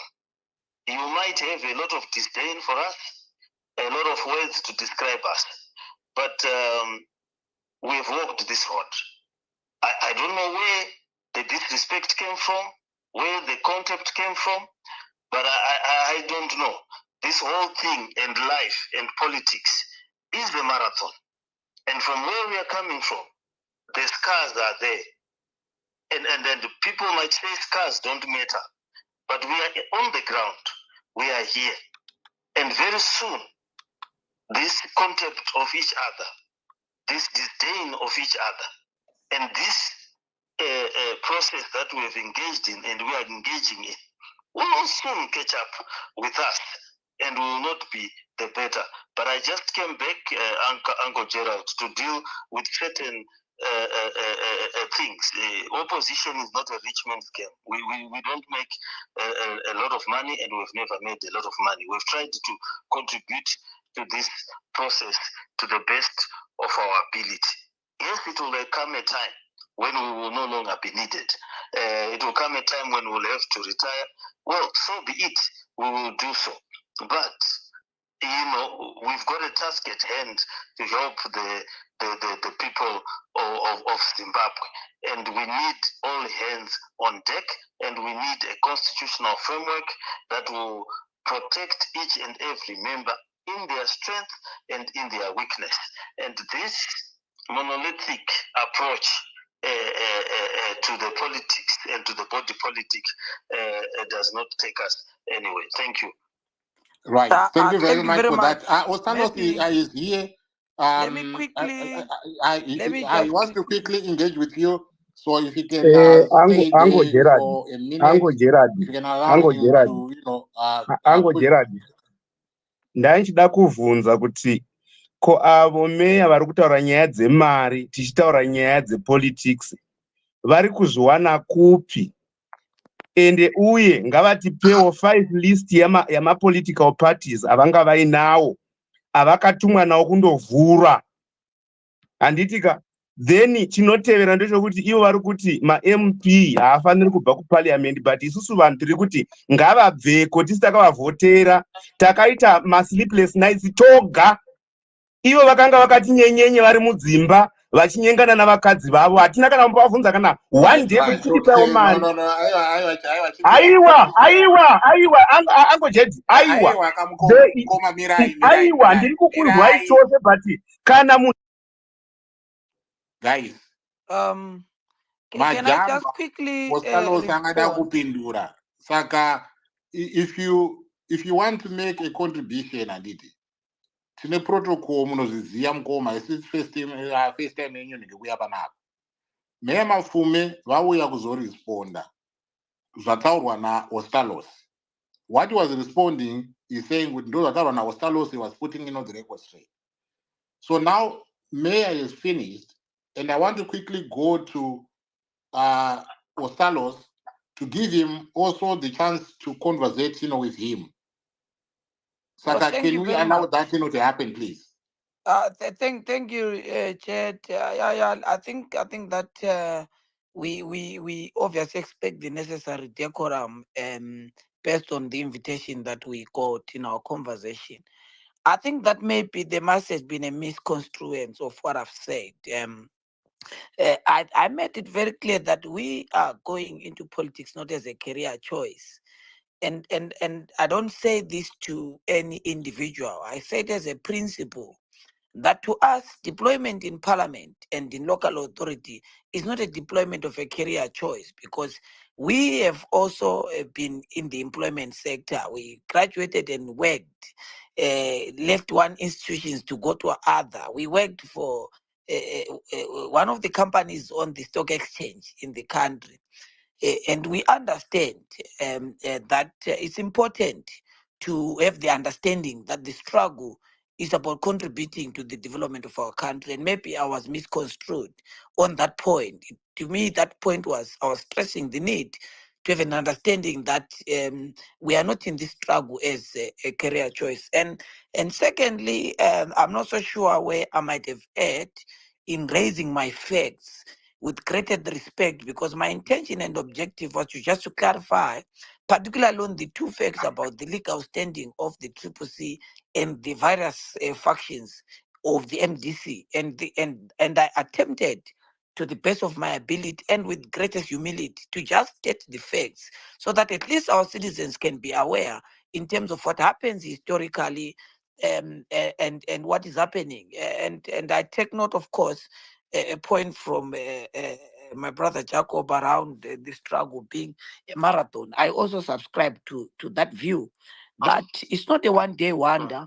It's a long and winding struggle, and it is important. Like I said, that personally, I believe that if I get tired, I'll just sit under the tree and let others be. And then once I'm ready, I come back and join with the progressive forces. We march on so that I don't undermine the struggle because of certain grievances that I might be holding. And I raise this with greatest respect and honor. That is my general belief about the struggle. And I genuinely believe that we learn a lot from the experiences of our elders, that we let them live. And such a time will come. I've greater respect, I think is publicly known, of these leaders that we've worked with, high regard. And I understand that at the end of the day, we ought to advance our struggle without undermining it. We ought to advance our struggle and undermining it. The last fact I was here to bring was on the fate and the fact about Sengezo Chabangu. He is nowhere near the CCC. He's the last person who can claim anything to do with the CCC. Any other person can, but not Sengezo Chabangu. He has no iota of standing that he can claim to say, I belong to CCC on the basis of 1, 2. And these are just facts, as it were. And I was here to just state, those facts. And I think that it is important for citizens to just know this historical experience and what transpired, particularly internally within the organization. So that was my intention, and thank you very much.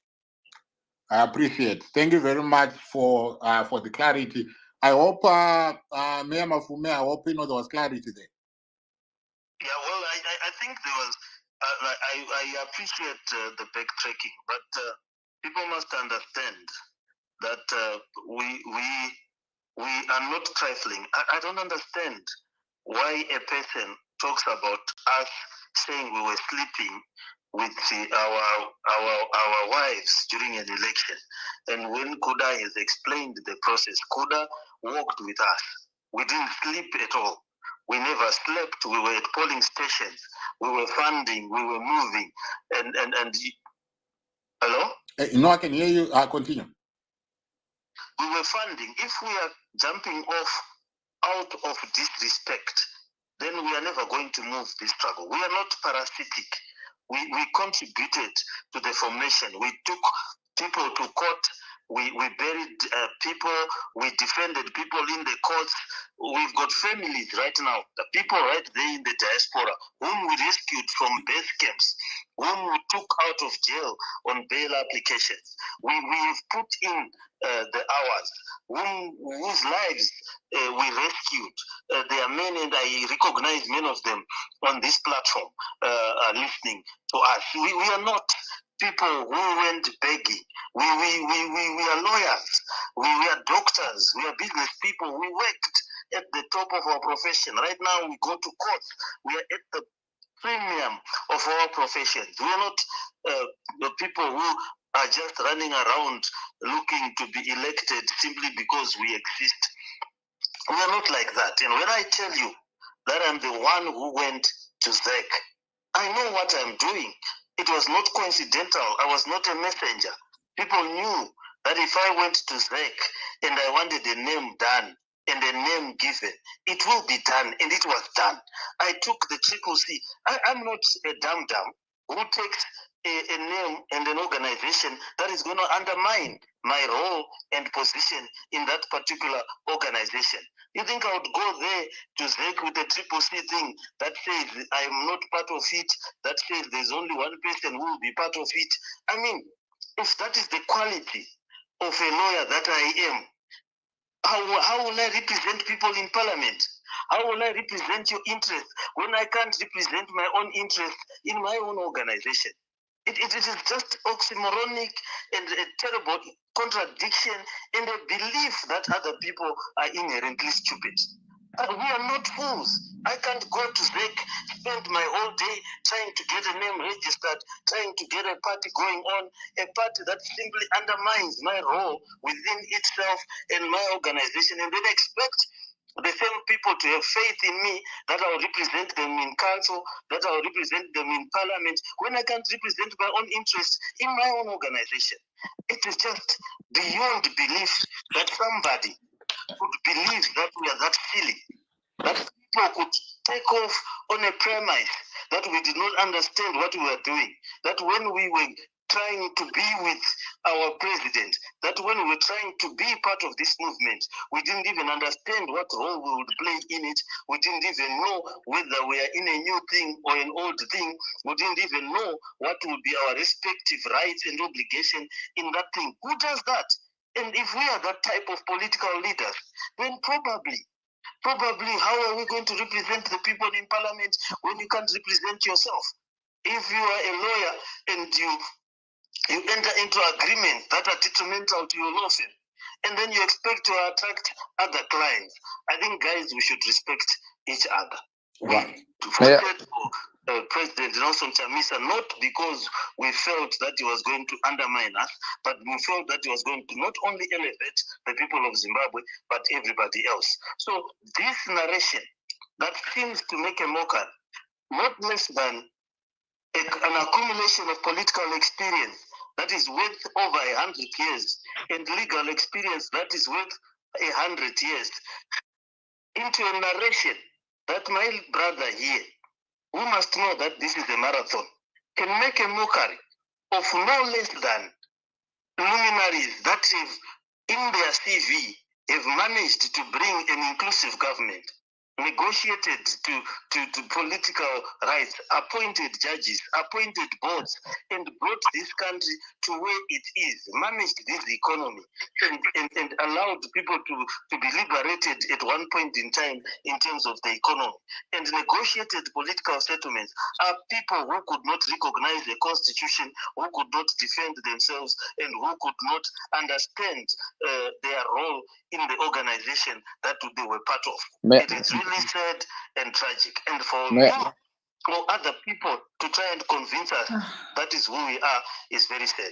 I had just come back to just make this point, but I thank you. Mayor, thank you. Thank you. I just want to say, can I also ask Mayor Mafume a question? All right, just hold on. Because I haven't asked you. Okay. All right, you will do, Tina. You will do. I just wanted to say, Kuna, Mayor Mafume, I don't know, whatever has happened, do you feel like there's an undertone of we feel like kind of attacking each other as leaders instead of you guys obviously coming together and bringing whatever the difference is from the presentation that you guys are presenting? We feel there's definitely pana togetherness, paneka undertone attacking each other, and how do you think, obviously, the electorate, the people that, the people that is for it, for you, the people that are looking up to you as you guys are the leaders, how do you think that comes through? Because from that presentation, we just feel like hakuna harmony kudenga kwa Morocco. So I don't know what you have to say about that, Mayor. Well, look, the problem is that we look down on each other. We seem to be ahistorical in our understanding of our respective contribution. Everyone here speaks so highly of their contribution from where they are. They speak so passionately about how they helped, how they did not sleep. But they don't understand when Job Scala spends 2 years in jail and comes back being mocked because he probably spoke in an accent. They don't understand how a person feels when they go to jail and come back and they are being told they are nothing. But yet here, everybody speaks so passionately about their own contribution from various corners of the world. But those of us who are in the center, we find that our contribution is minimized versus somebody who probably didn't, who says they didn't sleep. You slept in jail. I know the jail cells. I know the stories. I slept with 150 people. I got COVID. People died in the cell that I was in. We carried the people out. I slept with 150, 300 and so on individuals in one cell. We had one toilet. We had no windows. It was raining. In the Christmas in jail, New Year in jail, and for it to 2.5 years for Job Scala. Most of these compatriots slept in this jail. Yet it is so minuscule. It is so minimized. And others' contribution from wherever the corner of the world they are, it's so magnified. It means the world to them. That at one point they didn't sleep during an election time. People didn't sleep in their homes. People were beaten. Ladies were abducted. We went to pick them up. And it becomes minimized. I don't understand it. I can't get my head around it. How a person you ask if they were to walk a mile in our shoes, how will they react? You come out. Your family couldn't pay rentals. Your family couldn't eat. Your children didn't know where you were. Children were crying. That those that are young probably think you are not coming back, and you are not coming back. The children praying adult prayers for fellow adults. You come out and you are told that you are nothing if you are not with this person. You are nothing. Your whole existence is because someone else was, and therefore you were. It is beyond me. I've never understand it. I don't understand it. And I'm thinking, if we are going to go along this path where the contributions of compatriots that are inside is so minimized, I don't know where we are going, and that is why probably there is now lethargy. Everyone doesn't want to be arrested. No one wants to get into a street. No one wants to, everybody is now avoiding. No one wants even to leave the parliament or to be fired. Before, we used to embrace danger. We used to say, let's be fired next. Let me be arrested next. Let me do this. But the moment we start minimizing that type of contribution, I don't know, my brother. That's all I'm saying. All right. That I feel that everyone's contribution from wherever they are in the corner of the world is so easy to magnify. But the contribution of those that are inside, it's so easy to minimize. Can I also speak, Uncle Gerard, please? I've been waiting for decades, Gerard. Sorry, Sister From the Rongi. time we I just started, wanted. like, please, Uncle Gerard. Okay, I yes. only wanted to say answer yangu haina kuanziwa, saka ndatenda hangu. Moudza vamafume kuti maita basa. Ndanchingoda ma5 political parties amakaenda nawo kuzeki. Manje mati hamuna. Saka zvakanaka. Thank you so much. I went with Triple C. I went with CDC. I went with what is it? ADC. I went with Was the other one was Triple C, ADC. I went with I forget the fourth and fifth one, but I can get them. They were simply a play around democracy, change, convergence, 3 times, because I wanted to camouflage the real name that we wanted. The real name that we wanted was Triple C, and then we told them on the eve of nomination, that is the close of nomination was Tuesday. Nomination these days takes 7 days. On the eve, we then told them that it is Triple C, and we then gave them the face and the logo of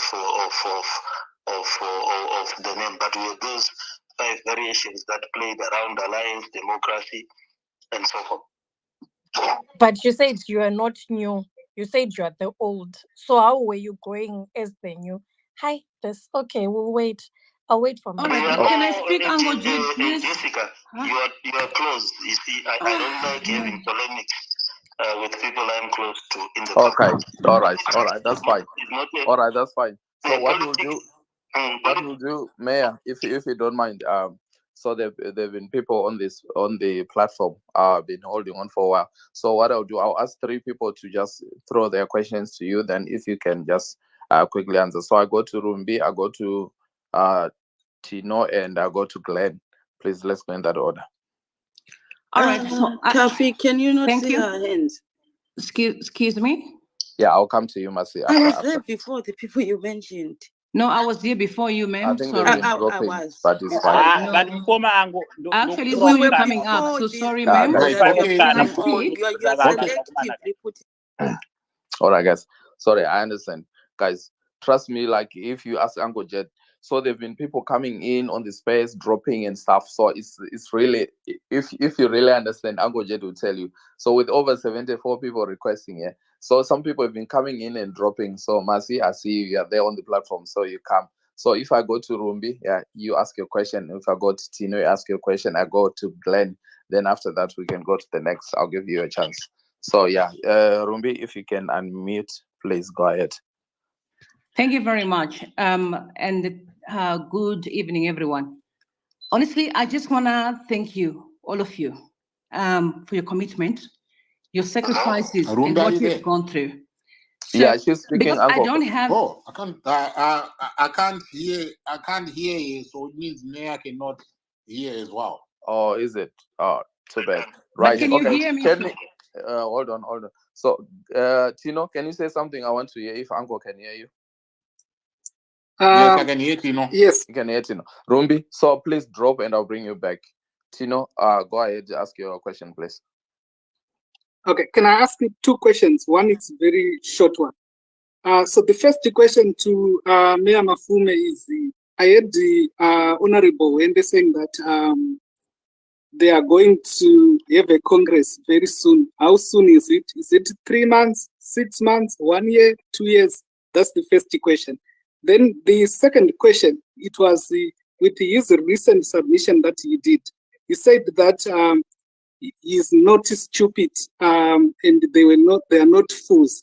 When did they start knowing that they are not fools? Is it after the elections when Chabangu did the recalls, or it's because that kind of language, we know that what was happening, that we are new, we are the new, that is the thing that when we were actually doing the spaces for fundraising, that was the language that we had. And that's what we all know, that this is a new thing, we are starting new, we don't have structure and all those kind of things. That's what we knew. So when did they start knowing that they are not fools, they are not stupid? Is it after they were elected? Right. And when Chabangu started doing the recalls? Thank you. Okay, great. Glenn, please, if you can ask your question. Thank you. I think my contribution is that, comrades, in everything I've heard here, I think we are lacking one thing, and that is taking stock. What I hear and what I see is the casting of aspersions, sometimes bordering on insults, but no one has really attempted from all these different corners of the opposition, by the way. It's one corner of the democratic body politic. No one has attempted to take stock. So I'm just trying to outline quickly what I think. Can I take you back to the time when strategic... Do you have a question, Mkoma Glenn? But please, can I speak? I said, do you have a question? I said, do you have a question? Yes, I'm going to my question. Also, Nkoma Gerard, I really respect that you're hosting the space, but this is the same thing that Tadini was saying, that someone came and we enjoyed 30 minutes of a public lecture because we are interested in these questions that we're having now. And then the moment I speak for 2 seconds, you stop me. I asked you a question. Do you have a question? Because when you started, you did not start as a person that there with a question. So I needed to find out whether I think it's important to let... So are you saying that I should not be asking you that? No. Can you allow me to speak? And if you wouldn't accuse or of something of stopping you, midway. But I needed to ask I didn't even from speak you 10 seconds to hear from you. I know you're acting as if Do you want me to No, Glenn, I think Uncle Jet just wanted to say you were giving because look, Glenn, I've been here from 3. Is there a question which you said yes, so go ahead. It's a question session. Yes. Quickly have my questions to end up here. All right, I'm leading to a question. Can you allow me to speak? Thank you. So I was saying no one is taking stock. So going back to the point of strategic ambiguity, and I'm going to ask a question following Ostalo's contribution. He said that President Chamisa stated that I have registered a party, and it is just me, comrades were huddling at Bronte, trying to be a part of that, right? And then now we have a situation where when people asked you to say, who are in your structures, you didn't answer. And people are accused of being what? Neutrals, being Zanu PF and everything. And then it gave rise to things like what happened with Chabangu. My question is, are we ever going to come to a place where you are willing to take stock? Question number 1. Question number 2, when you are speaking to citizens, what I've heard is we have a constitution. Where is your constitution? Sometimes referring to constitutions.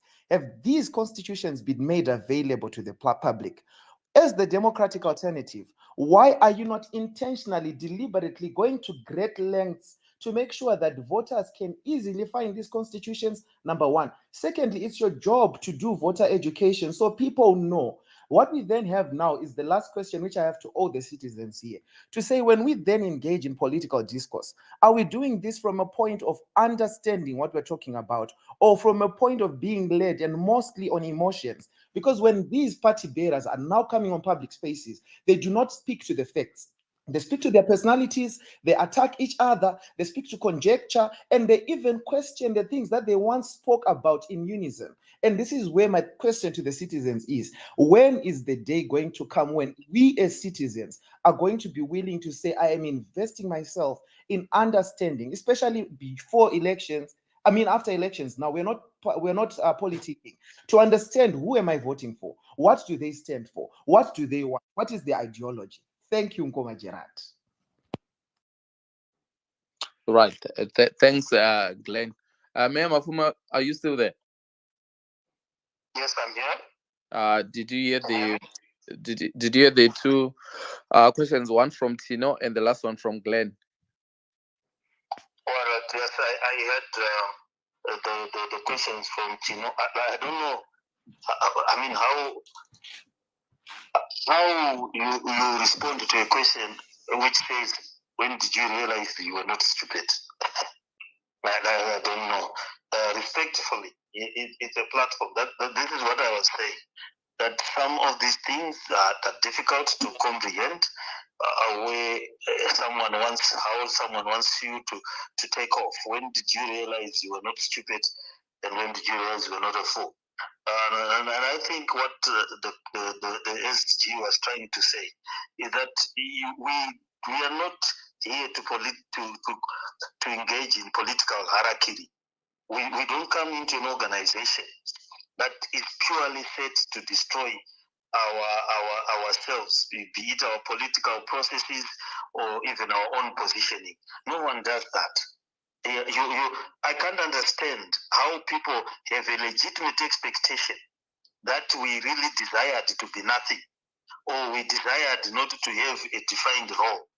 I mean, you can't be in a position where if you are asked by a kindergarten child, what are you in your party? And you say you don't know. And you expect people to take you seriously. It's like the contribution by my brother here to say that somebody can make it a political statement that I'm a president and I have no vice president, and then expect that to make sense, to prosper. That is an argument. To say I have an office that has no deputy, I have an office that has no secretary general. Who is the minute taker? Who is the chair of the meeting? You can't be everything in one. Makade makazviramba kare, not nhasi. Mungade makazviramba pazvakaitika, not nhasi. Today is too late. Right. You should have done it a long time ago. They don't have that kind of setup, you know. Then you should have started something different. You have deputies and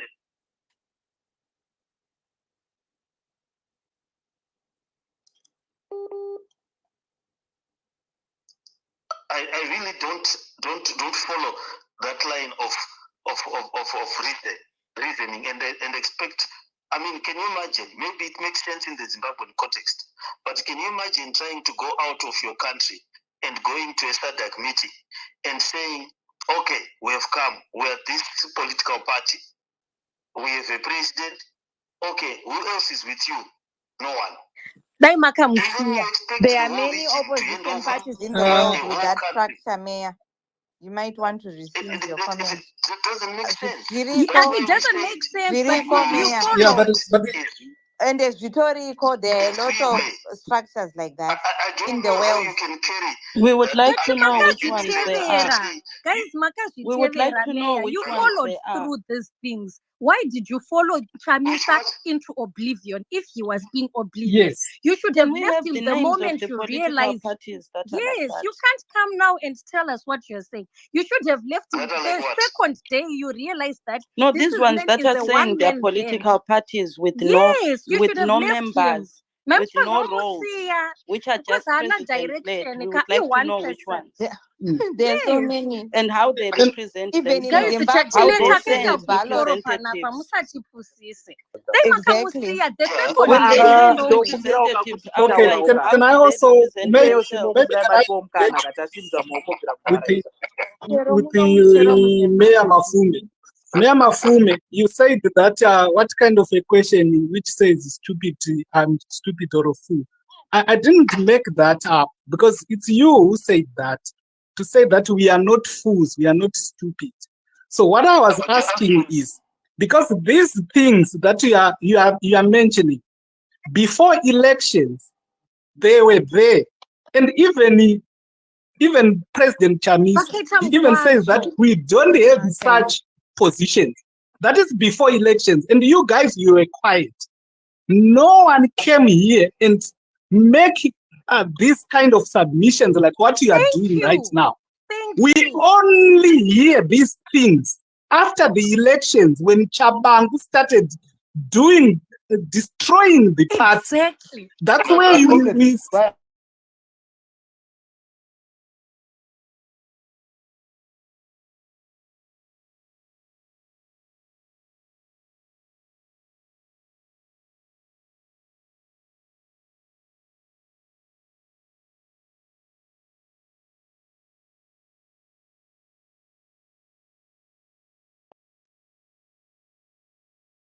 became president is the same way that people hate their positions. Their positions were never liquidated. There is a process of liquidating political positions. And if you were to liquidate the political position, you liquidate it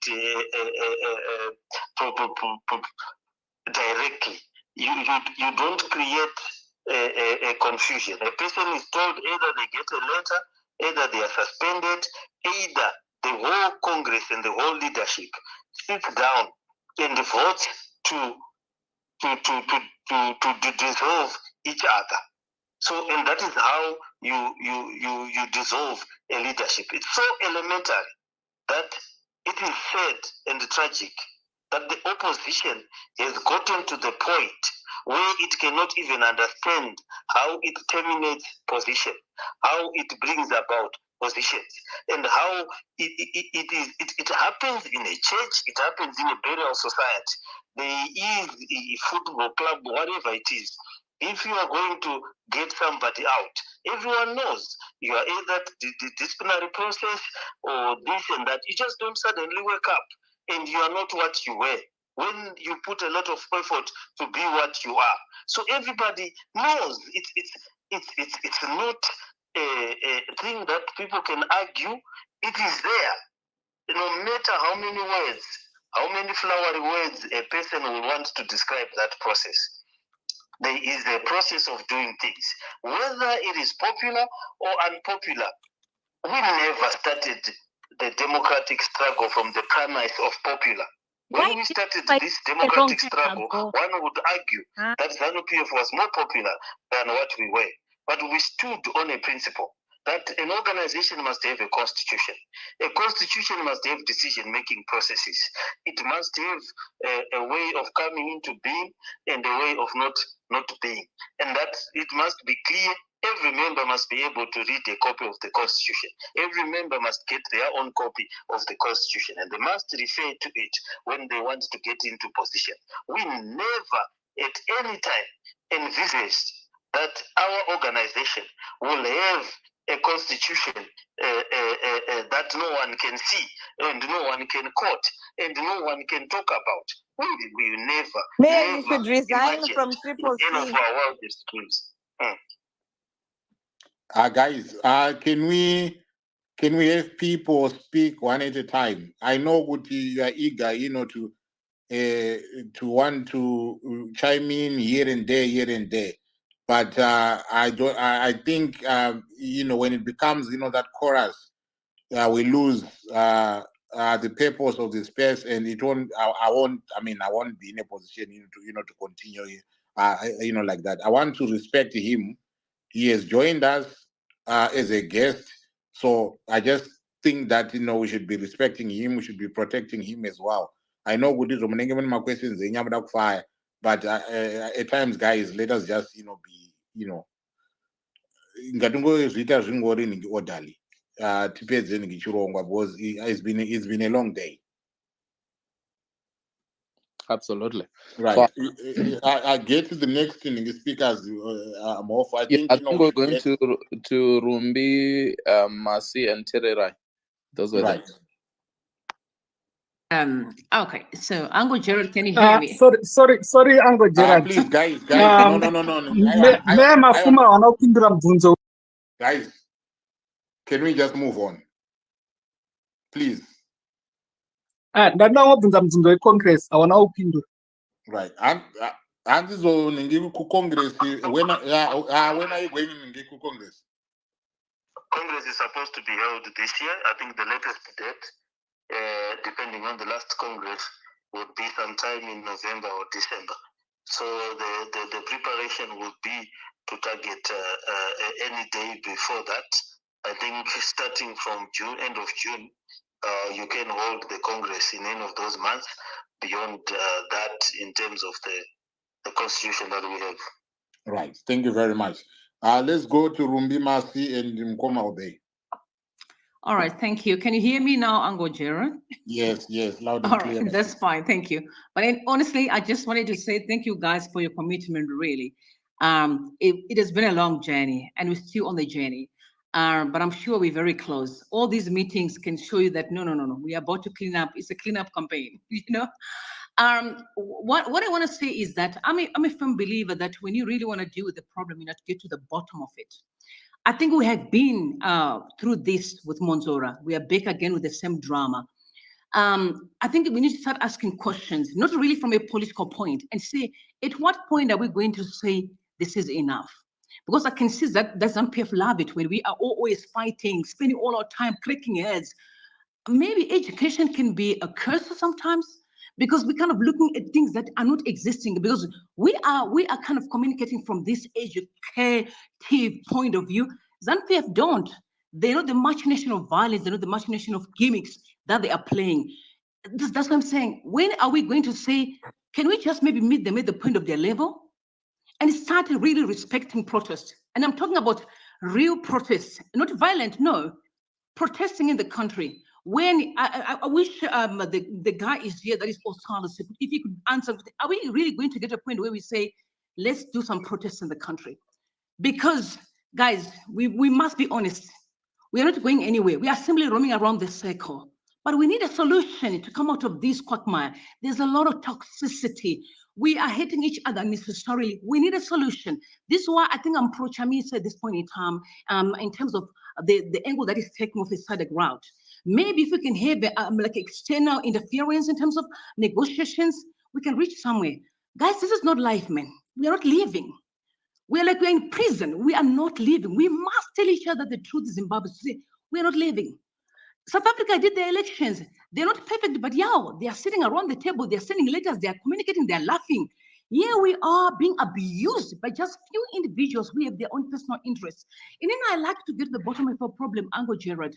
It breaks my heart to see most of you people, almost 1.4 people are here, talking about the same old thing. And the very same people who keep us at ransom are at home sleeping. This is diabolical and evil, and they are our brothers and our people. It breaks my heart. And this is all I'm going to say. At what point are we going to say we are on our way to the streets and we are going to protest really amicably and to say we have had enough? We can't be held at ransom by one man with his friends. It cannot be. We deserve to live a normal life. We deserve to be in bed right now. Some of us, we should be married. Our husbands are stuck somewhere because of few people. Enough, had enough. Thank you. Thank you very much. Is there ever any chance of street protest, Mia? Any demonstrations or protests? I'm telling you, with the way that people undermine other people's contributions, with the way that people emphasize that other people are nothing, I've been in the opposition all my life. During the time of Morgan Tsvangirai, the emphasis was on we the people. We will do it. It was never centered on one person. He would we would form all forms of coalitions, Save Zimbabwe, NERA. At any given time, he was trying and was always forming coalitions with churches, with civic society, and so forth.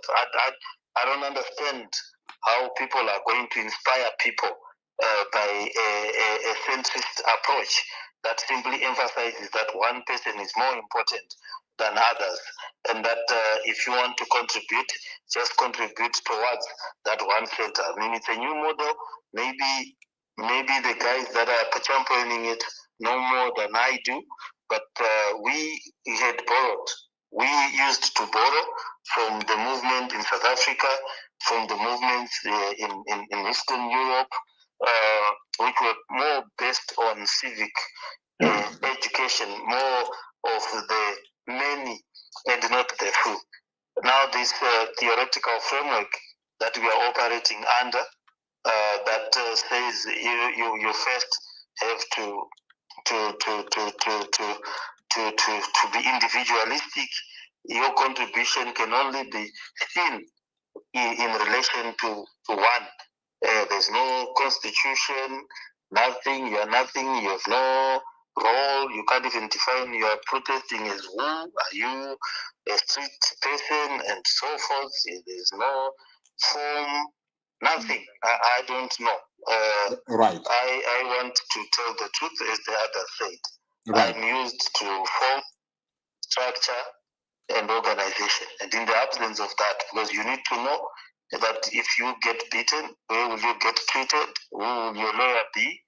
Who will come and take to your family? And even if you die, who is going to be able to bury you with the dignity that you deserve? If you can't identify those simple and elementary issues around civic action, I don't know. These are These are the structures that were formed by Martin Luther King, Nelson Mandela's, and all these other people, even the people who are in government now. They have structures and they form and they shape. I don't understand how people think that we will be able to spontaneously go into the street. At this point, speaking for myself, and this is probably not an organizational point of view, my big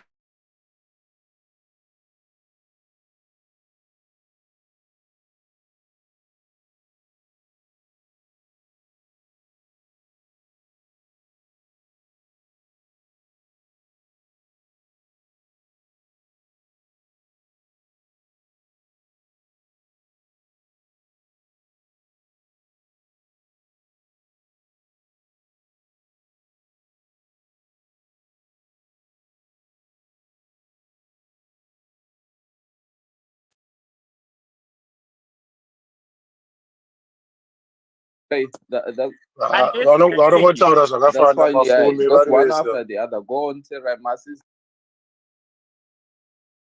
Okay, for you to go first. Then, okay, that's fine.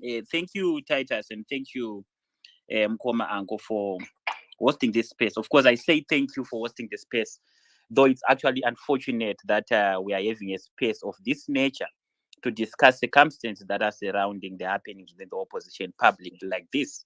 It's quite unfortunate because, as you see it, it is the regime which becomes the greatest winner when you have our conversations taking place public like this. But nonetheless, because we've already arrived at this particular point, I think it's also important just to say a few things around why we've arrived at this point. I think this is actually a clear sign that we've sort of eliminated all the avenues that could have allowed the resolution of these issues internally. Because the reality of the matter is that since the formation of the opposition movement in 1999, it would be untrue and it would be dishonest of us to say that we have not had issues within the movement, within the alternative. Issues have been there, but I guess they've been resolved within internal platforms, and there were such platforms that allowed things to happen. Unfortunately, I guess those places have been exhausted for the reason that we probably won't know, for a reason that we would not never know. But I think that is the starting point. And it is a clear sign that something is wrong and something is amiss. And it is beyond me, perhaps, to describe and prescribe. At the same time, I will only simply say the situation as I see it. But now, well, when I was following the conversations, there are things that I feel like I also need to contribute a little bit, which are more of comments than questions. I see a lot of people are talking about where is the problem and what can be the solution. I guess a lot of people have asked about what could be the solution. And in my view, as an entry point, I think the first solution to whatever that we are facing, which we all cannot describe, is also the honest levels of our leaders. Us as the people who are leading people, and people have been entrusted by the role to play in the opposition. To be honest, comrades and friends, the thing that we are seeing here is just a tip of the things that are happening. And our leaders, perhaps myself included, we are not being honest to each other on why we've arrived here. So anyone, because it's a question of wanting to portray yourself in a particular image, people are telling you half-truth of the causes and the challenges that we are facing as a country. And for as long as we do not look at the things that have taken us here holistically, we'll keep on going in circles and we'll continue to have spaces like these ones where we are talking about things without necessarily resolving them. Because in my view, resolving a crisis starts with understanding the source of a crisis. And for as long as people are still comfortable by not talking about the sources of those issues, then we are not ready to find a solution. So I would say if we are to find a solution, it should start with us being honest with each other. That, okay, look, come on, guys. There were mistakes that we did here and there. Perhaps when we did those mistakes, it was driven by the idea of wanting to do something. Of course, experiments are possible. Even when we're doing integrated science, we'd go into laboratories and try experiments. But there are some experiments which might not work. So let's go to the drawing board and say, okay, that's fine. We tried something that did not work. But what is it that should bring us together again as comrades, as friends? And for the record, I do not need, I must not necessarily like you as a person, uncle, as an example, for us to work together. there should be something that unites us collectively, that should be able to put us together in the same room, resolve on something and work on it. So it's normal that people can be enemies amongst themselves. That should be expected because we come from different places. Some are tall, some are short, some are light in complexion, some are dark. So for as long as of those differences, it's also possible that people do have to disagree. But if there's something that brings us together, which is a collective goal, we should be able to unite. But as it stands, I mean, it's sad to witness this, but I feel like we have lost the collective goal amongst us as an opposition movement. And our interests are totally different. But it's also possible to have different interests because if you do not define the goal that has brought us together, then anyone else can wake up and do what or he or she feels is probably good for him. And I think I also need to underscore here that whenever we look at the things that are happening, I see a lot of labels being attached to people. This one is that, this one belongs to that person, this one is a sellout, and this one's not a sellout. A lot of labels. I think also need to understand that before we make judgments on personal decisions of people, it is important to understand that we are also human beings collectively. The same way you get emotional when your sort of your ex-girlfriend disappoints you, it's also normal that a person can get emotional on political issues. We are all human beings. We deal with emotions. And more importantly, we have to understand that when people come and join politics, their individuals are also coming from their own families. And there's a certain motivation that brings them. This is a voluntary thing, right? So when someone comes voluntarily, so he also expects that whatever vehicle that is going to be on board is going to offer that which has attracted him or her to be on board. So if those things start to go missing, I'm sure that people would also try to think of other alternative ways. And I think this is where we've had a problem. It is the fact that so many things have happened over the years, which was in a way a temporal diversion of the principles that have been known within the opposition movement. And whenever a change of approach has come on board, it is normal for people also to question those changes. And if answers are not provided on those changes, it's normal that every person, because we are people with different interests, people start to find some alternative. The very same way in which one would wake up and say, we no longer have structures, it's also possible that someone can wake and say we need to retain the structure. So it's that kind of debate among us people with different interests and different views.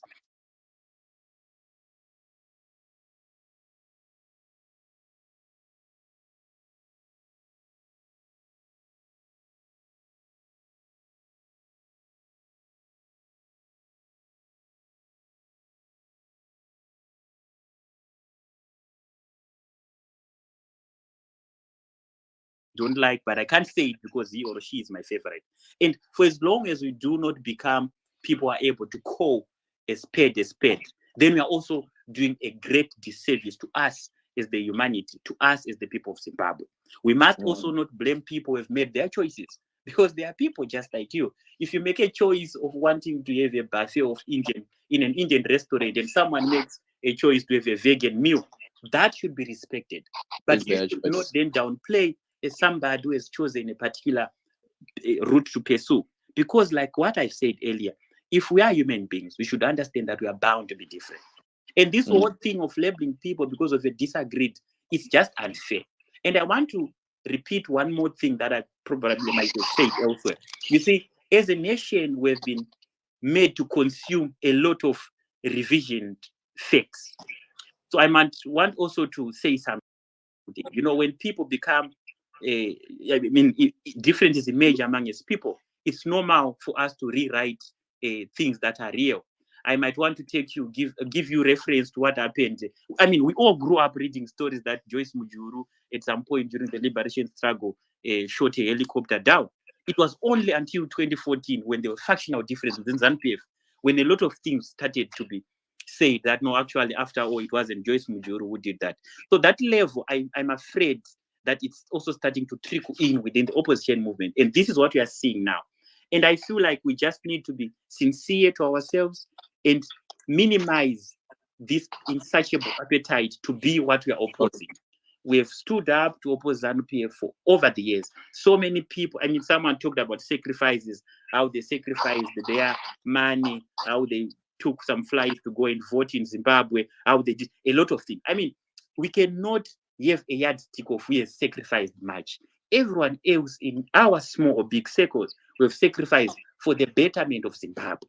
So that should not be a cause for concern, because if you say I took a flight to go to Zimbabwe, someone might not have taken a flight, but probably took a bicycle from his homestead to the polling station. Any level and any form of sacrifice. If you can now, bring it down. Sorry, I missed that bit. That is where if you can come to a close. If you can come to land, please. Ipapa matoti ndidaisoka ndakadai ndatondopedza but la regai ndichipedza. It's okay. I thought it was a question and answer session and more. Look now. Mukoma angu kana makudaro kama kutoita usiripoka, because look, I was also patient when people were just coming in and out. I'm about to finish, but then you are also making. But guys, do you realize how much effort? But I'm not asking a question, Terai. Just ask a question if you have a question. But you did. Or if you are coming as a panelist, just tell us that you are part of the cabal. Yeah. I know, but I thought I clarified when I entered. I said I don't have more questions, rather comments. Also, as an input to what I heard being discussed. So, yeah, but you are claiming to be a leader. Are you a leader in the CCC or not? When did I claim to be a leader? You claimed you called yourself a leader. But who is not a leader? You are also a leader. Don't you lead yourself? No, we're not talking about Mbakwangu. But you're a leader. So what does leadership mean? You are leading your family. You see? Your wife. So just ask your question. Ask your question. We need to move to Masi. But it's okay. It's okay. Yes, I'm a leader. I'm a leader. My wife and kids. But leadership, it's okay. But that's leadership. I'm not a politician. I'm not a chief.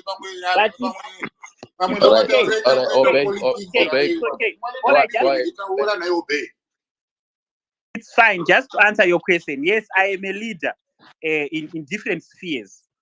I think I've answered your question. But anyway, I continue with my question. I was supposed to complete what I was saying. I think also what we need to move away from is this appetite of being internally focused. Zimbabweans, I mean, also the things that have sort of brought us here is because people are internally focused. Right now, look at what is happening on Twitter. It's an attack of one after the other, but ZANU-PF is going unpunished on a lot of things that they've done. And we are busy also throwing spears and arrows against each other with it. So that would be my since you have talked about the issue of wanting to save time, I'll stop here, but I would kindly ask you also to stay here in case I might need to respond to some things. Thank you so much, Mukoma Anko. Like what I said, for hosting the space, though it was unneeded. This is a very sad space that we are discussing things internally. We should not have reached this point if we had avenues to exhaust all our internal issues, find internal remedies. I thank you once again. Right. Okay. Thanks, Obey. Let's move on to Masi. Hello. I want to also be forced to kumanikitwa kuti nditangene question, because all the other speakers were able to contextualize. They've been able to get in, they've been able to return, they've been able to interrupt. So our patience also deserves to be given. That space.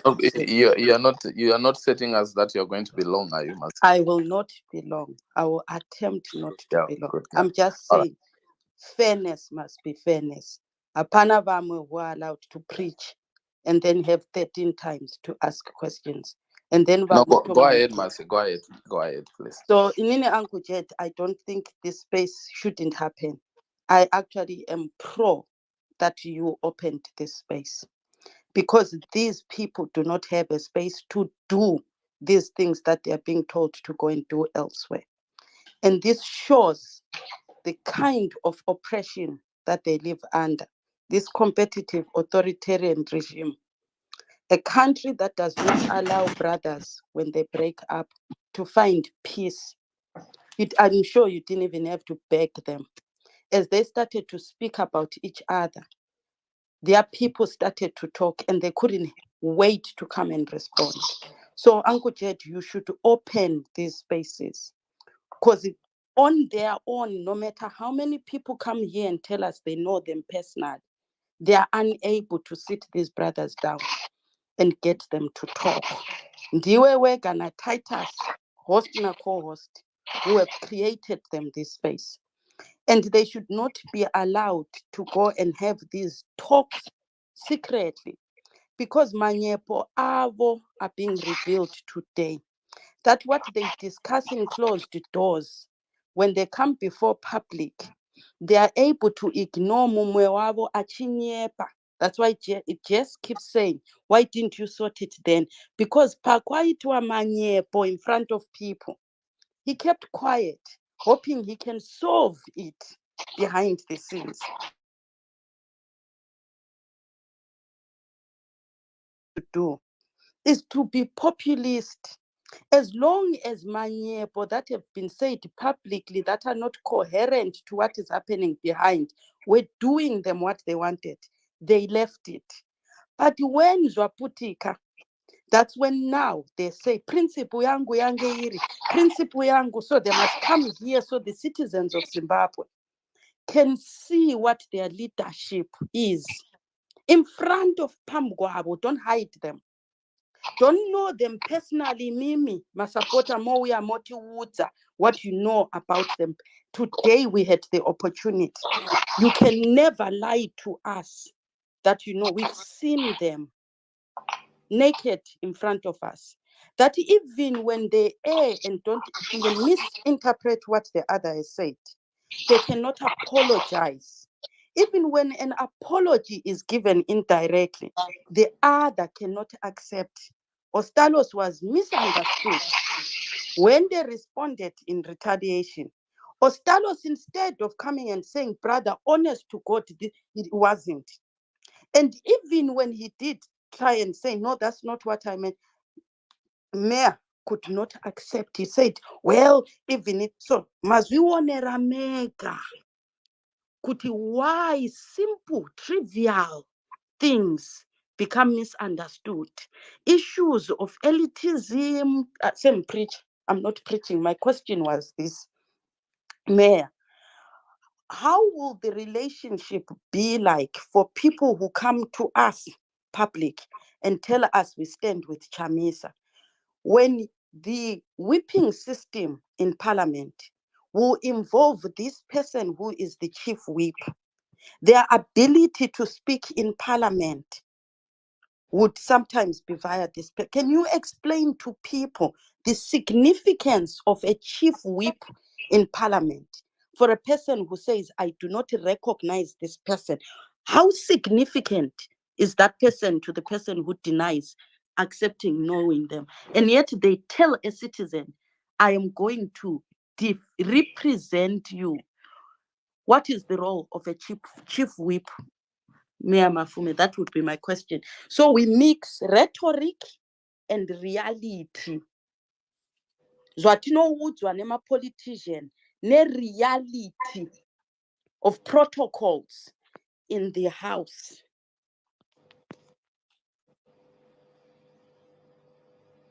Awesome. Thanks, Mercy. Mayor Mafume, are you there? Yes, I'm there. Well, the chief whip is the chief whip. The chief whip whips the parliamentarians. Our system is the British system, which is a whipping system. So on certain issues where the party line is required to be told, the chief whips, it is their role to whip anybody into line. You see, the only challenge is that our parliaments are a mixture of a lot of things, African political issues. Our parliamentarians have constituency funds and things like that that they control. They have many other roles beyond voting. Some of these parliaments do not make so many laws in the first place. You might find that a few bills get their way through the life of a parliament, and that is when parliamentarians are whipped. But the rest of their time is spent representing their constituencies vis-a-vis various government departments, private sector, and NGOs. So the usefulness of parliamentarians is in all those spheres, and we believe that it's a space Look, we're not going to surrender the space. I don't understand the need to surrender the space. People will move in constituencies. I've never come across a constituency that says in the word that says, "Councillor, please leave the council." I mean, it's not going to happen. People have got existentialist issues here. They want water. They want refuse removed. They want jobs. They want clinics open. They want schools, and their needs. I dare say they need access to a councillor or to an MP that they elected, and more often than not, the bulk of the people in the constituencies need these MPs represent. Like right now, the messages I'm getting from my ward is around issues to do with water, issues to do with the repair of boreholes. We need to understand the context where we are operating in. The context where we are operating in is that there's debilitating and grinding poverty, and people at the end of the day might not have time to deal with the nuances that we've been dealing with this whole evening. People really airtime, just to have airtime or just to have the phone that can be able to phone and then have airtime.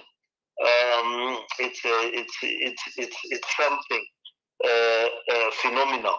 So yes, this is very good. We are at the stock exchange of politics, where we are able to argue nuanced positions and characterization, which says these people are naked and so forth and so forth. But right now, I can assure you, in the morning, I was in Hopley just yesterday. If you look at the Zoom daily pages, this is a constituency of 180,000 people. I had a meeting of close to 2,000 people in the morning, and all they needed was piped water. We gave them piped water to 3,000 homes, and there are 39,000 homes that need the piped water. So the debate there and the issues there were simply that, guys, can you please extend the water to our area? It's now in this area. Can you please, councillor or mayor, make sure that we have water in the, so these guys have lived there for over 30 years and there's no tap of water, and there are 100,000 of them. And then you've got Caledonia and so forth. I really don't know. It would help if yes, some might feel that's what we do every day.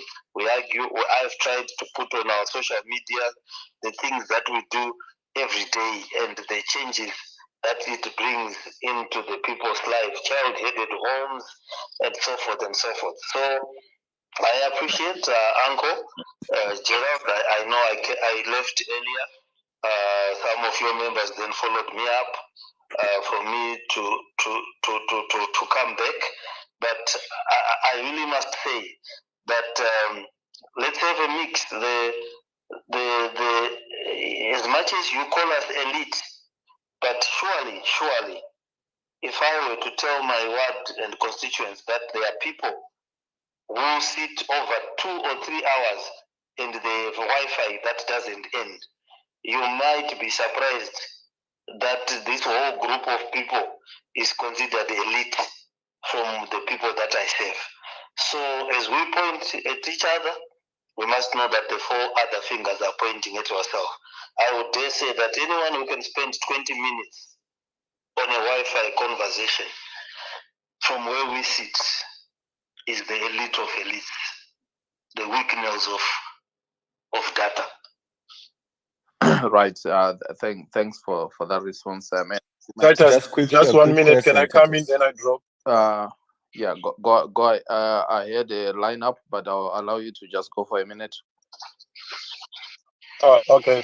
Thanks, Titus. Mr. Mayor, what was Chabangu's position before Triple C formation that made him your SG now that you religiously follow? And also, you answer this. The problem is with our politicians. We know you guys, we are friends, we are business partners behind the scenes. You don't want to tell each other the truth, which is so and so, Wakanganisa, so and so, Mtenges.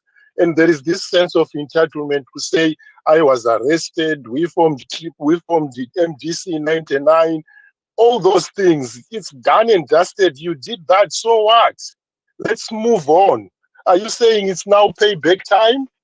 Are you saying now it's payback time for you to have done all that? Who doesn't know our state of our prisons in Zimbabwe? If you aren't there for money, for power, why are you a mayor? Why are you an MP? All those that are in parliament. We, the people, the voters are saying, we don't recognize you, Mr. Mayor, respectfully. All the MPs in Parliament, we don't recognize you. It's us, the voters, who are saying this. Don't keep on referring to MDC. Tsangirai is gone. Now we have got a new formation. Triple C, led by Nelson Chamisa, is our president, and we follow Nelson Chamisa. You might do what you are doing with your Chabangu Kabao. We don't recognize you. It's just your time, but you will soon end. Thank you. Wow. Okay. Thank you, Shumba. Mayor, do you want to respond? What? Can you summarize the question? I couldn't hear anything. Shumba, can you summarize your question? I said, what was Chabangu's position before Triple C formation? That made him your SG now. Oh, Uncle, you can summarize for him. Oh, okay. So, can you hear me? Can you hear me, Titus? Yeah, I can hear you. So I think the question. Yeah, I'm saying what was. I heard your question, okay, Shumba. Okay. Let me relay it to you. He's asking what. Azvinzwa he had that auchepedzera kuzungaira you guys toda kutaura nesu. Okay, Mayor. So the question was, what was Chabangu's position before he became the SG? Anyway, all right. What I'll do, Mayor, just before you respond, let me quickly go to the others, to the three people that were coming through. Bangone, one quick question to fire. So the three ladies were Jess, Sister Barbara, Jessica, and Chennai. So please, if you just fire your questions to the mayor. Okay. Who's starting is okay. You can go ahead, Jessica. I think mine is a very short question because my question again to the mayor is that Uncle Gerard. Uncle. Okay, Mayor, can you still hear the panel? You can't hear. Can you hear me? Yeah, who is the third?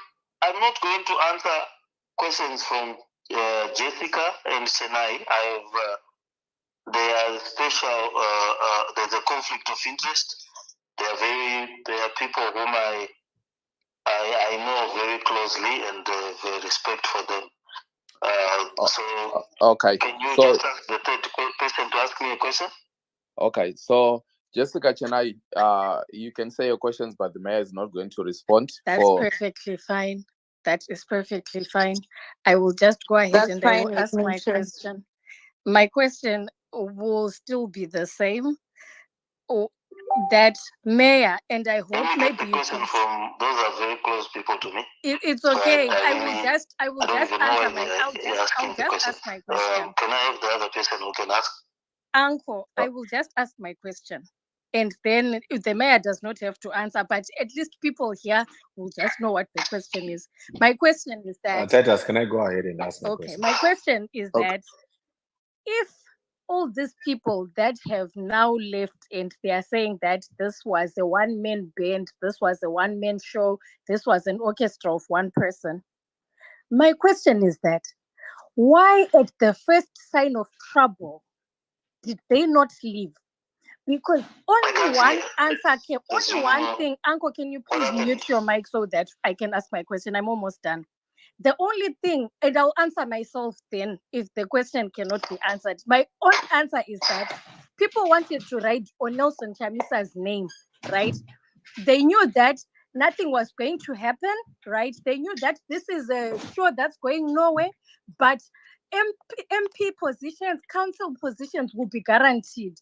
So they were all ready to drive into this vehicle that's going nowhere. I can't hear anything. It's okay. You just need to hear Yeah, me. Jessica is speaking. Yeah, She's We nearly can't done with hear. the We can't question. hear. it's okay. Titus, can you just ask him to leave me to finish? Yeah, we can't hear. Us we can hear Jessica. Can you Oh, let all right. Jessica speak because the Jessica, all right. Jessica, let on I'm your almost question. done. I will relate. Go on. Okay, it's fine. My question was that why did they not leave at the first sign of trouble when they saw that this vehicle of this one man band, this one man orchestra was going nowhere? And then since the mayor said that we share interest, right? Because and I understand Tintoribe Ukama, but my answer then becomes, my very short answer then becomes, is because people knew that they are guaranteed of council and MP positions, right? So they wanted what was going to benefit them even in the first place. They didn't mind that president was not going to win president. They didn't care that they're going to jump ship in the end. They didn't really care so much. All that mattered, Titus, was that they get in and now they are there and they have arrived. So I questioned my question and now I've answered my question. Thank you.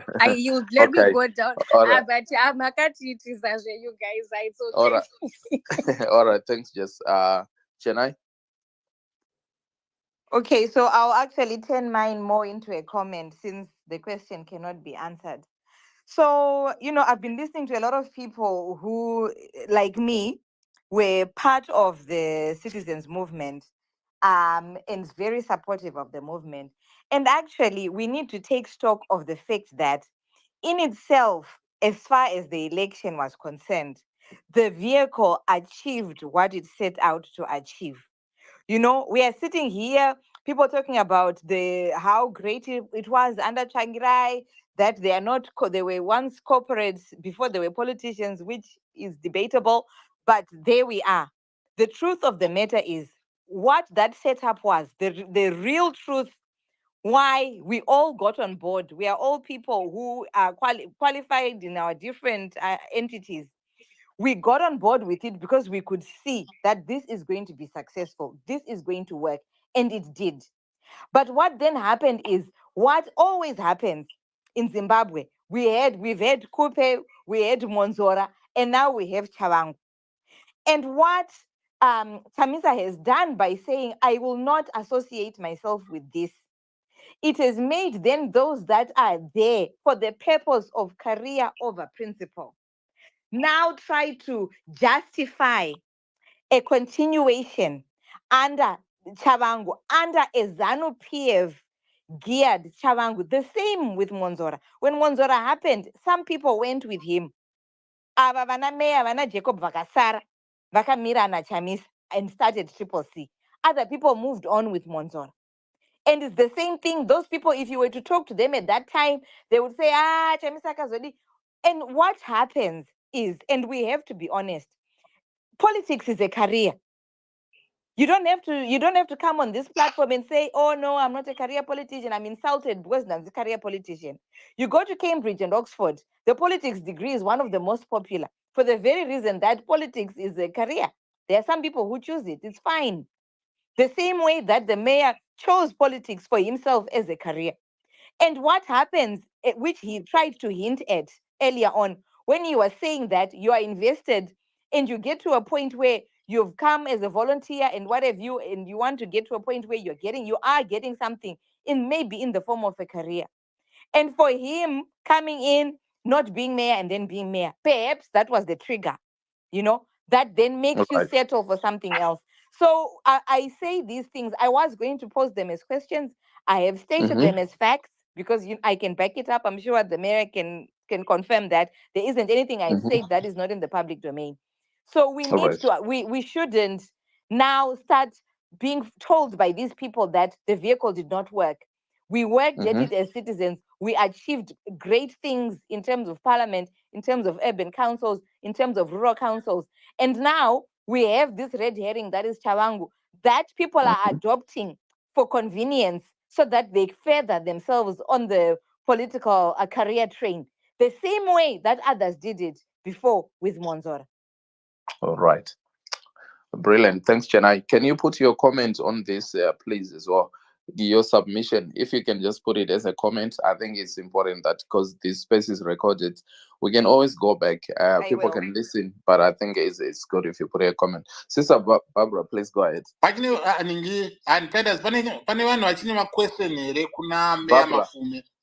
think he needs to retire now. Okay. Barbara, you had a question, right? Ndinamvunzo zvese ne-contribution. Yeah. So in terms of my questions, can we ask him if you really want him? Yeah. Yeah, it's just question for now. That's how I do have a question. Yes, Okay. Please, can you respect us, please? One question. Yeah. So my question to Mafume is he spoke of the Congress. They are going for a Congress under which party? Because I'm a little bit confused now. They are saying the Congress is going to be held this year after 5 years. So 2019 it was MDC Congress. Now they are going to Congress as which party? And also the other thing is, if you are not a leader, if maybe Chamisa has not appointed you a leader, can you not submit to Chamisa just because you have no position? Right? Because there are a lot of people that are fighting for this struggle without positions, and we've never heard them complain. And also, 2014, you left with BT, you left MDC, and went and started your own PDP, citing the same problems that you are citing now. And yet you are praising Changirai to be saying the language was we. But now you are saying Chamisa is saying I. But you left Changirai and went because of the renewal thing. You were saying Changirai had stayed for a long time as the president. That's the reason why you broke away. Remember the renewal issue, okay? And the other question is aiwa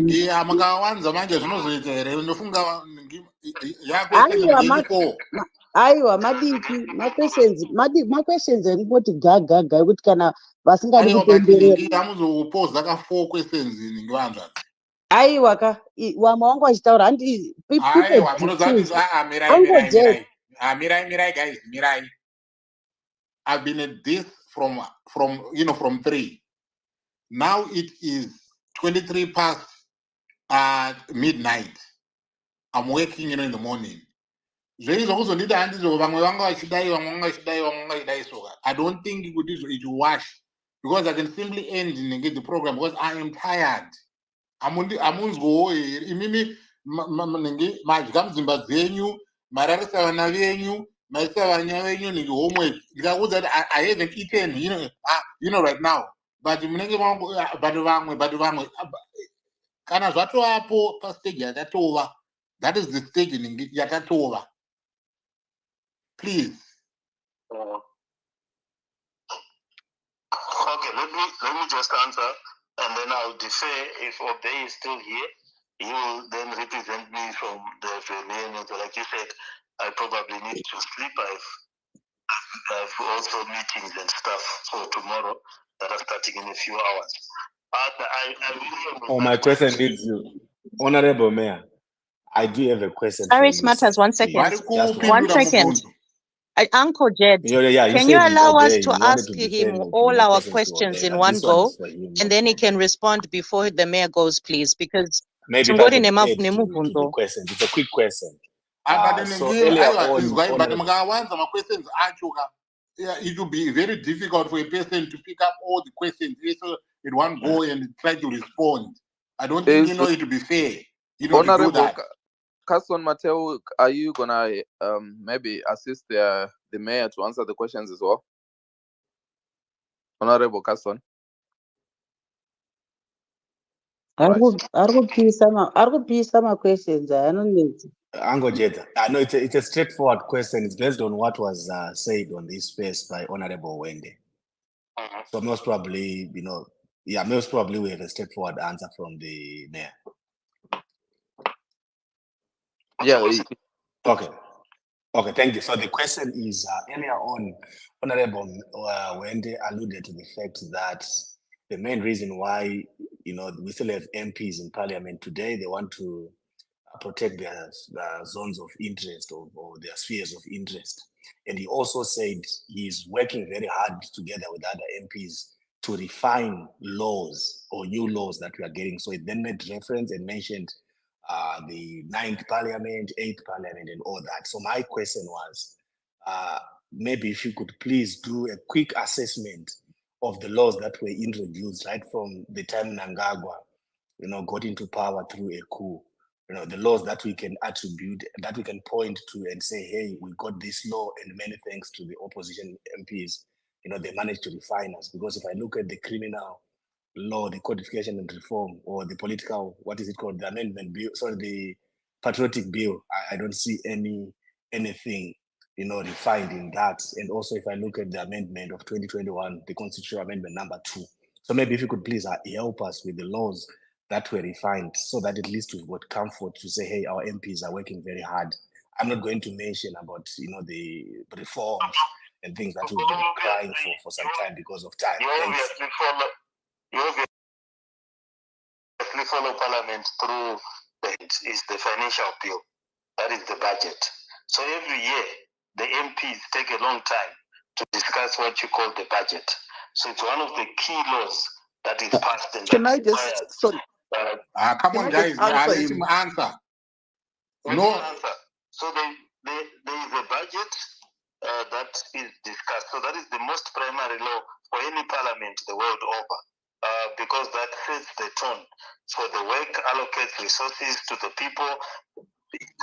Honorable, are you saying the budget is bigger than the constitutional amendment number 2? Is that what you are saying? Can I answer this one? Are you saying the budget is bigger than the constitutional amendment number 2 of 2021?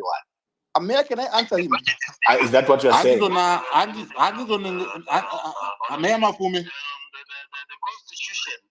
constitution, you were asking for laws.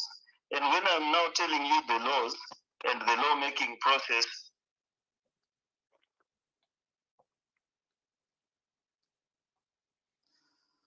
Mayor, can I answer this question for him? Pindai, Honorable. Thank you very much. It's 1:30 here. I can't hear him, Titus. Can you hear him? Hello. Can you hear me? Yeah, we can hear you.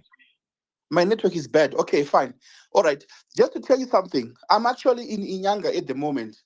And what I'm doing now is... Titus, is he speaking? Yeah, he's speaking.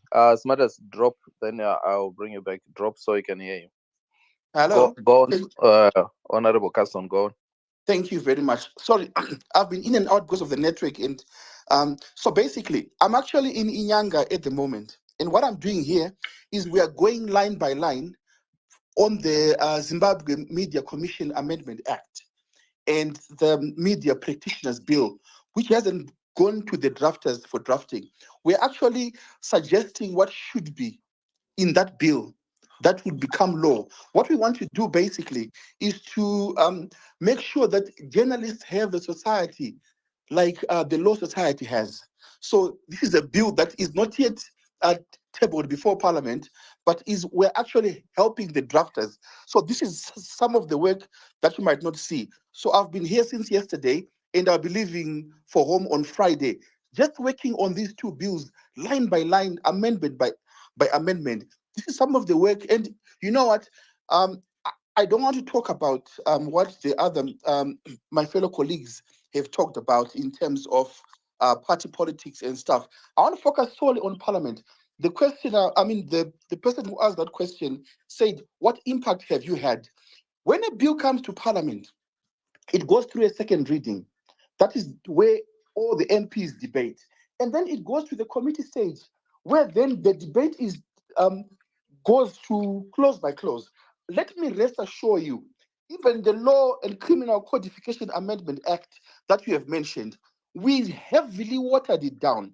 The patriotic bill, so it became known. We heavily, I remember we were with Honorable Beatty at the time. We finished Parliament around 2 a.m. That's when that bill actually sailed through. But we heavily watered that bill down. So as many other bills that you never hear about, which are not of public interest, but those bills, we actually debate them. I can tell you the Business and Public Entities Amendment Act as well. We literally put every clause in that bill and taking out what we didn't want, which was proposed by the Attorney General. So it's very unfortunate that we only focus on bills that are very topical. And then ZANU PF, obviously, they try to basically sell those bills through. But very few people in ZANU PF actually debate these bills in terms of their amendments. And we do that religiously. And we have done so since I was in Parliament in 2018. But remember, it's not only about these acts and these bills that we Thank you. Thank you, seek to. Honorable Caston. Just a quick supplementary question. Just a quick supplementary question to that. Thank you so much for that response. Really appreciate it. Supplementary. Okay. I know Honorable Mayor was alluding to the fact guys, that the guys, I need you to return in. I've been on this for a very Sorry, long Uncle. time. Mirai. No, you need to understand my position. I've got an early, in the morning. I've got an early, and I am tired, and I really need to go. I want to apologize. I really need. We appreciate that, Uncle Jets. Take a timoti baru. Aiwa, Smata zatofunza zvakwana. No. No, guys. No, you see, when you guys do this, you don't, you don't appreciate, the fact. No, we do appreciate, Uncle. We do appreciate. No. Serious, we appreciate. Uncle, we appreciate. Matters has asked his question. We move to the next. Gerard, Shamari special novharwa.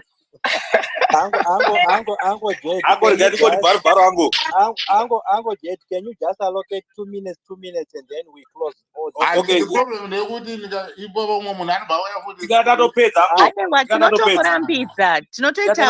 stand for you, Panapa. All 2 minutes. All right, guys. To be fair, I think it's been. I think it's done. How many hours? Over 10 hours. So yes, I know. We do appreciate guys. For those guys on the mic, we'll give you a minute each, just to give your final your final questions. Okay. So we'll let me go. I was about to finish. So let me just quickly finish. Yeah. Then I'll drop. If you give me 30 seconds, then I drop. Yes.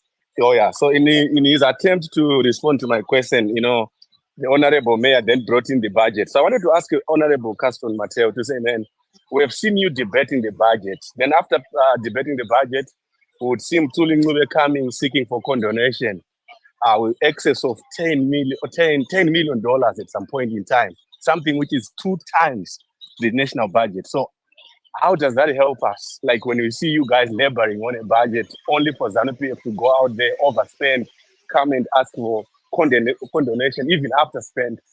Right. So I wanted to ask you maybe if you could just comment on that. Thank you. Custom, Honorable Custom, please get that question. We'll go to Max. Okay, thank you very much, Gerard and co-host. Guys, parliament, but I think we are only legitimizing the government. I don't know why you are there.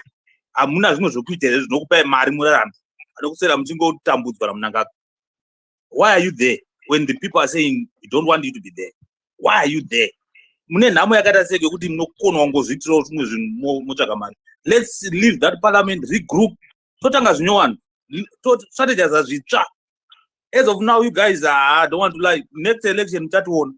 Up my space for the All right. Nkoma Mike Max straight to the point. Can I go to OT? Finally, thank you. 1 minute in the time, please. Okay, so the first thing I'm gonna say is thanks to Agent Gumbo.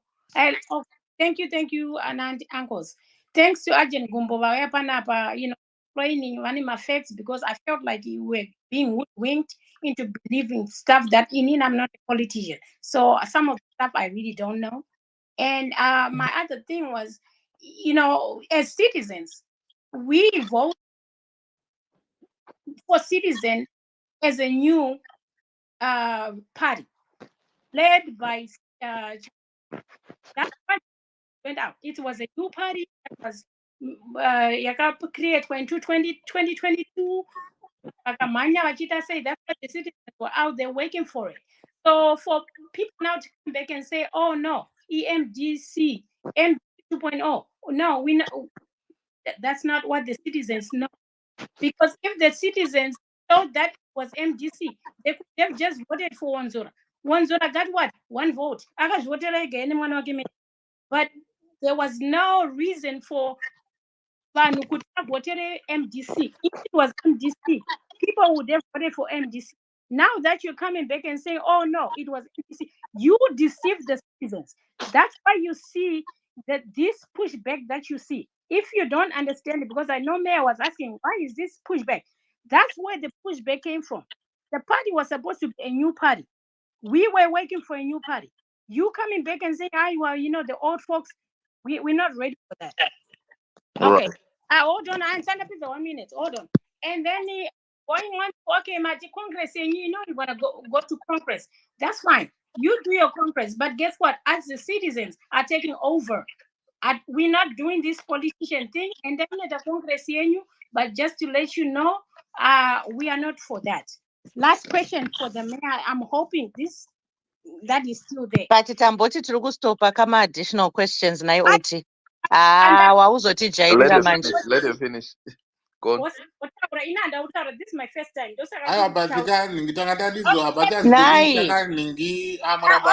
Presentation, guys. You see, this is what I was talking about. Exactly. I'm with you, Uncle.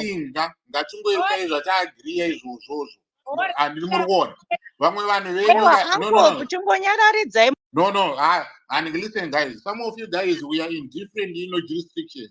Some of you guys are already waking up now.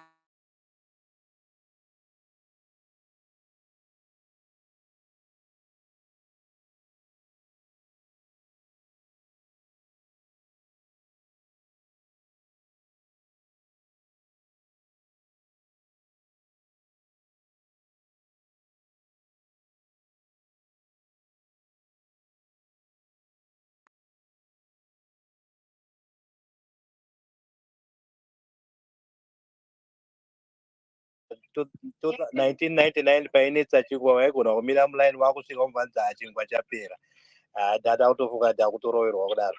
But anyways, I've got one thing I want to say. I want to ask these MPs and the mayor, what is important? Is it your input to the struggle or the person who's going to vote on the last day of the election?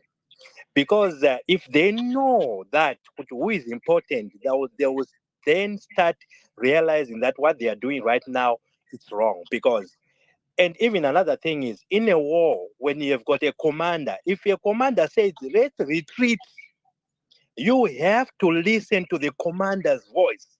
If you don't listen yourself, you'll go into a defeat. But the commander will be saying that, no, let's move out. And you guys are staying there. And right now, another thing is, all of us here in diaspora, we talk to our people in Zimbabwe, in your constituencies.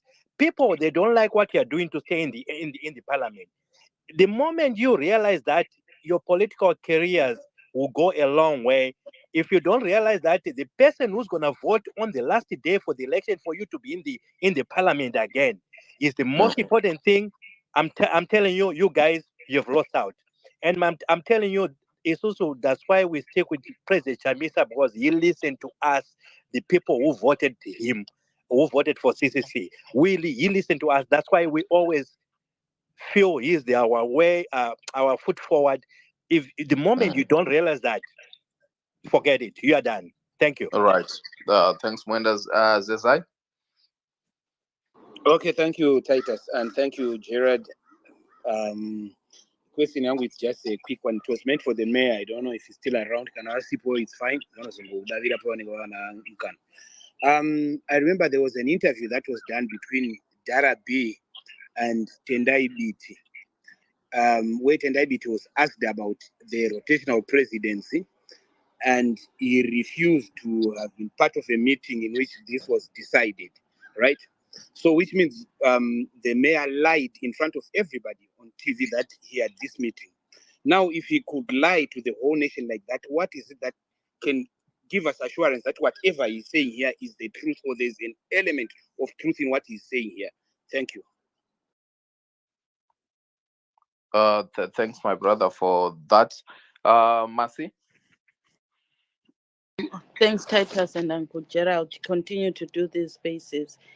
In any, I want to say the mayor did not answer my question about the whipping system and the relevance of Chabang and the dangers of those who want to deny association whilst remaining in there, because the ability to recall still exists, the ability to talk, he has some authority over that. So to represent people, you are going to have to grab that mic. Your 3 minutes, what control does Chabangu have? So to continue to say I don't recognize him, at some level, he avoided that question. But I also want to say, I think the Zimbabwean people are being reflected by these guys. Their behavior is reflective of how we are. When it suits us, we want others to be on the chopping block. And then when the ones we like are on the chopping block, we are there to gatekeep.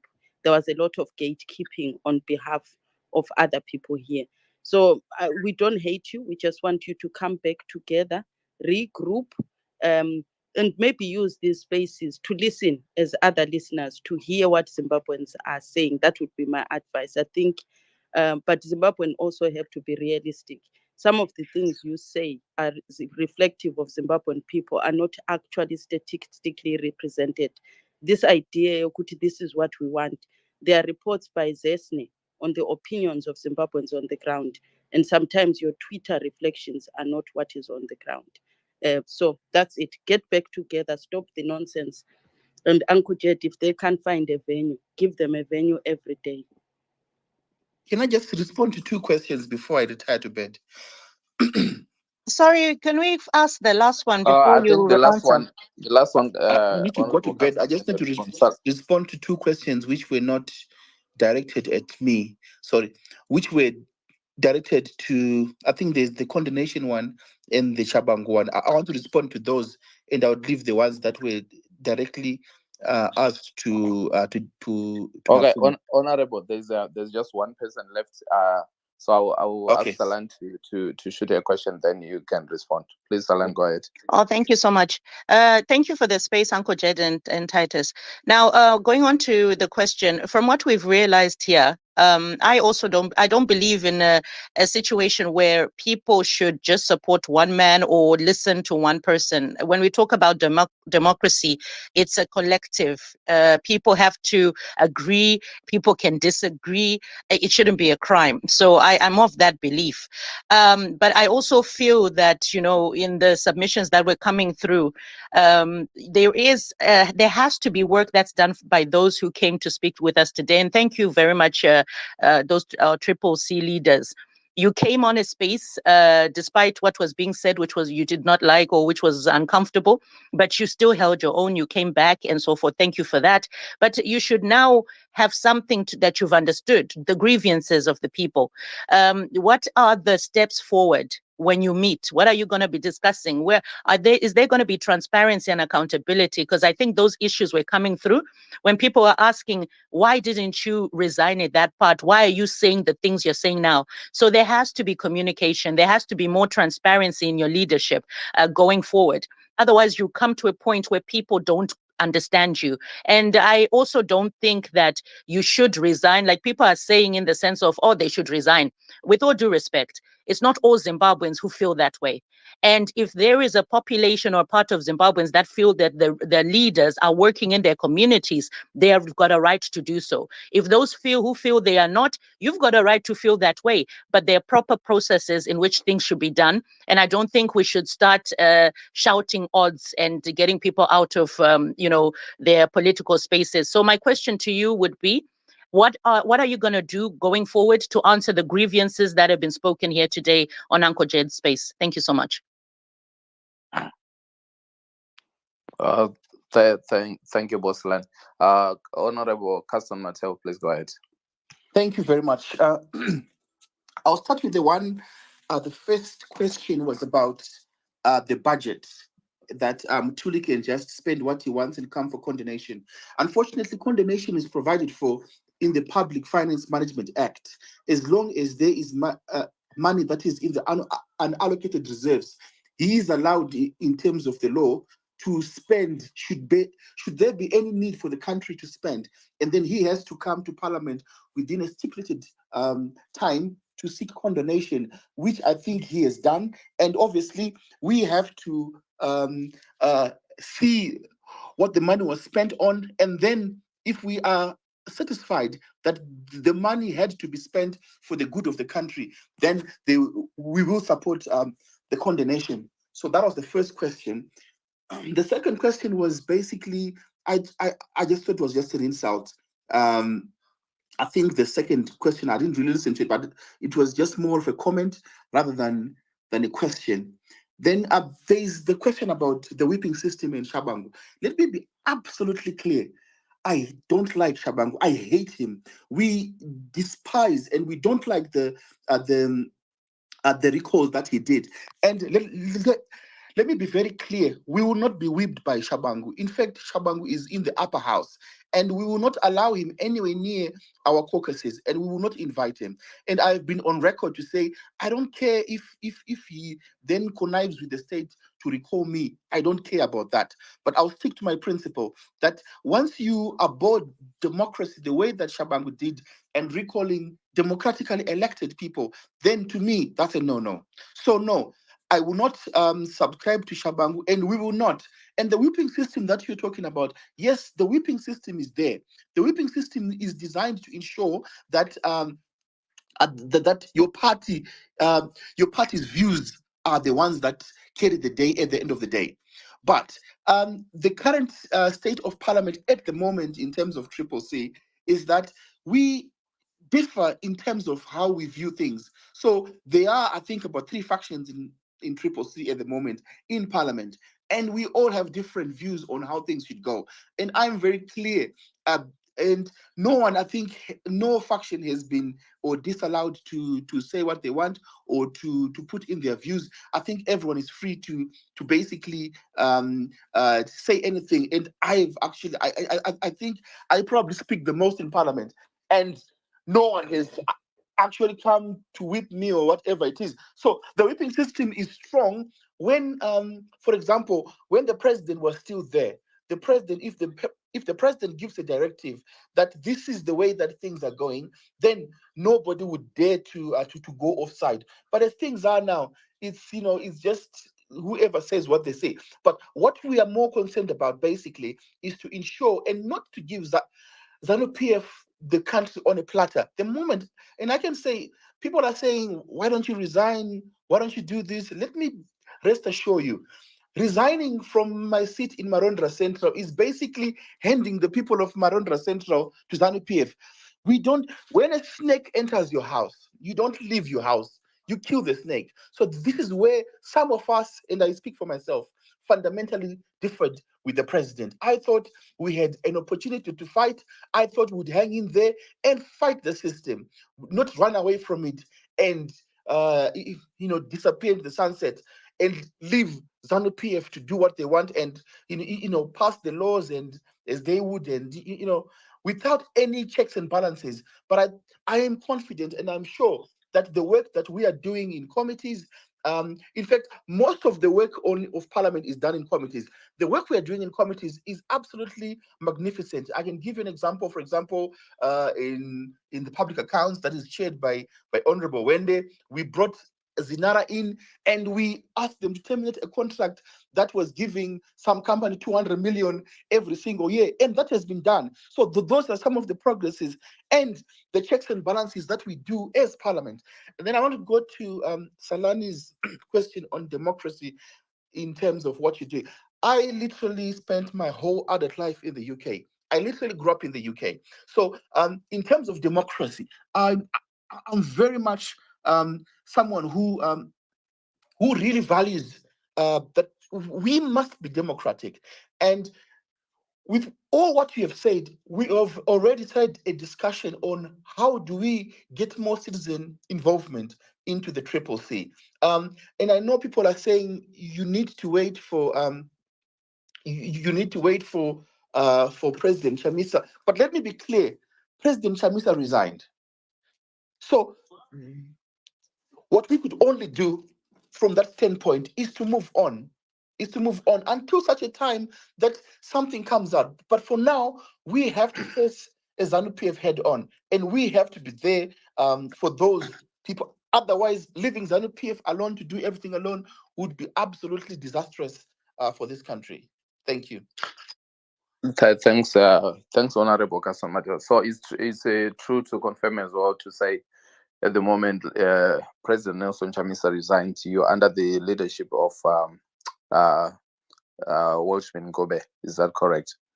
Yes. That was the elected leader. That is absolutely correct. And the basis of having him there is that when we elected President Nelson Chamisa in 2019, the first vice president then was Walshman Gobe, who got more votes in terms of the vice presidential votes. So we asked him to stand in until a time that we all go to Congress and choose our leaders. And he accepted that. We actually invited him to say, listen, you were the next elected leader after President Chamisa. Can we drive Triple C until we get to a point where we have a substantive leader? And I'm sure he said, that's fine. And when you guys choose a leader, I'll disappear into the sunset. So that is exactly where we are. And that's why we have him now as an acting president until that time when we go to Congress and choose a new leader. Awesome. Thanks, Honorable Customer Tell for that. Uncle, is Mayor still there? Are you still there online? No, he's gone. Okay, he's gone. All right, awesome. So I think we will, Uncle, I will let you close the space. I'll just read a quick message, but it basically says, okay, basically it says, please keep the recording of the space because there's been a lot of revelations on this space. So please, Uncle, this space should remain on the archives. It is subscription. Yeah, I a subscription. We don't know. Subscribe to get.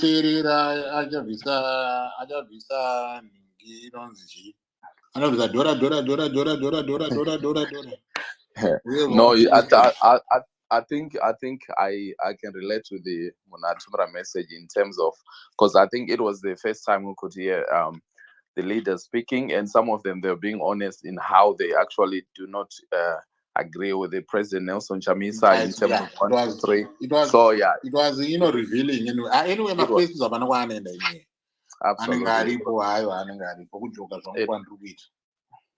Yeah, awesome. And also much appreciation. We see there some other honorable leaders in the platform. Anna Joanna Mamombe, you were here. Thank you for being on the space. You didn't take the mic. Anna Councillor Ombai share. Thank you guys. And a lot of other guys, even from Zanu PF as well. So guys, we appreciate you for being on the space. Uncle, I know you're tired. You can go on and do your closing? Yeah. I am tired, but I want to thank you for the time that we have had. I know it was a long day. I never thought that we were going to get to this point. when I opened, this space, I just thought that we were just going to be having our conversation, as usual. Maybe around 7 or 8, we bring it to a close. I never anticipated that, we're going to get these members of parliament and all the folks, that came through, to speak. Saga, it was quite, challenging and difficult because it was not something, that was planned. I know there were so many people that wanted, to speak, but it is a format that I'm not quite, used to, because if I'm having a guest, usually I let, the guest, speak, and then we start adding people one by one. But Papinda, my honorables, tanga tatovhura space kudhara, and there were a lot of speakers, and stuff like that. So when you try to navigate, through that, sometimes it can be very, very, very, challenging. And but I want to apologize. I know there are so many people that wanted, to speak, and they could not, speak. I think, next time I will make sure at least we have, different voices, on the platform. I'll make sure we bring in a diverse in terms of people that come in and speak. Because at one point we had about 7 to 8 people that needed to speak. So I think it is quite important because the willingness that people have shown. I think it is something that should be respected, and it is something that should be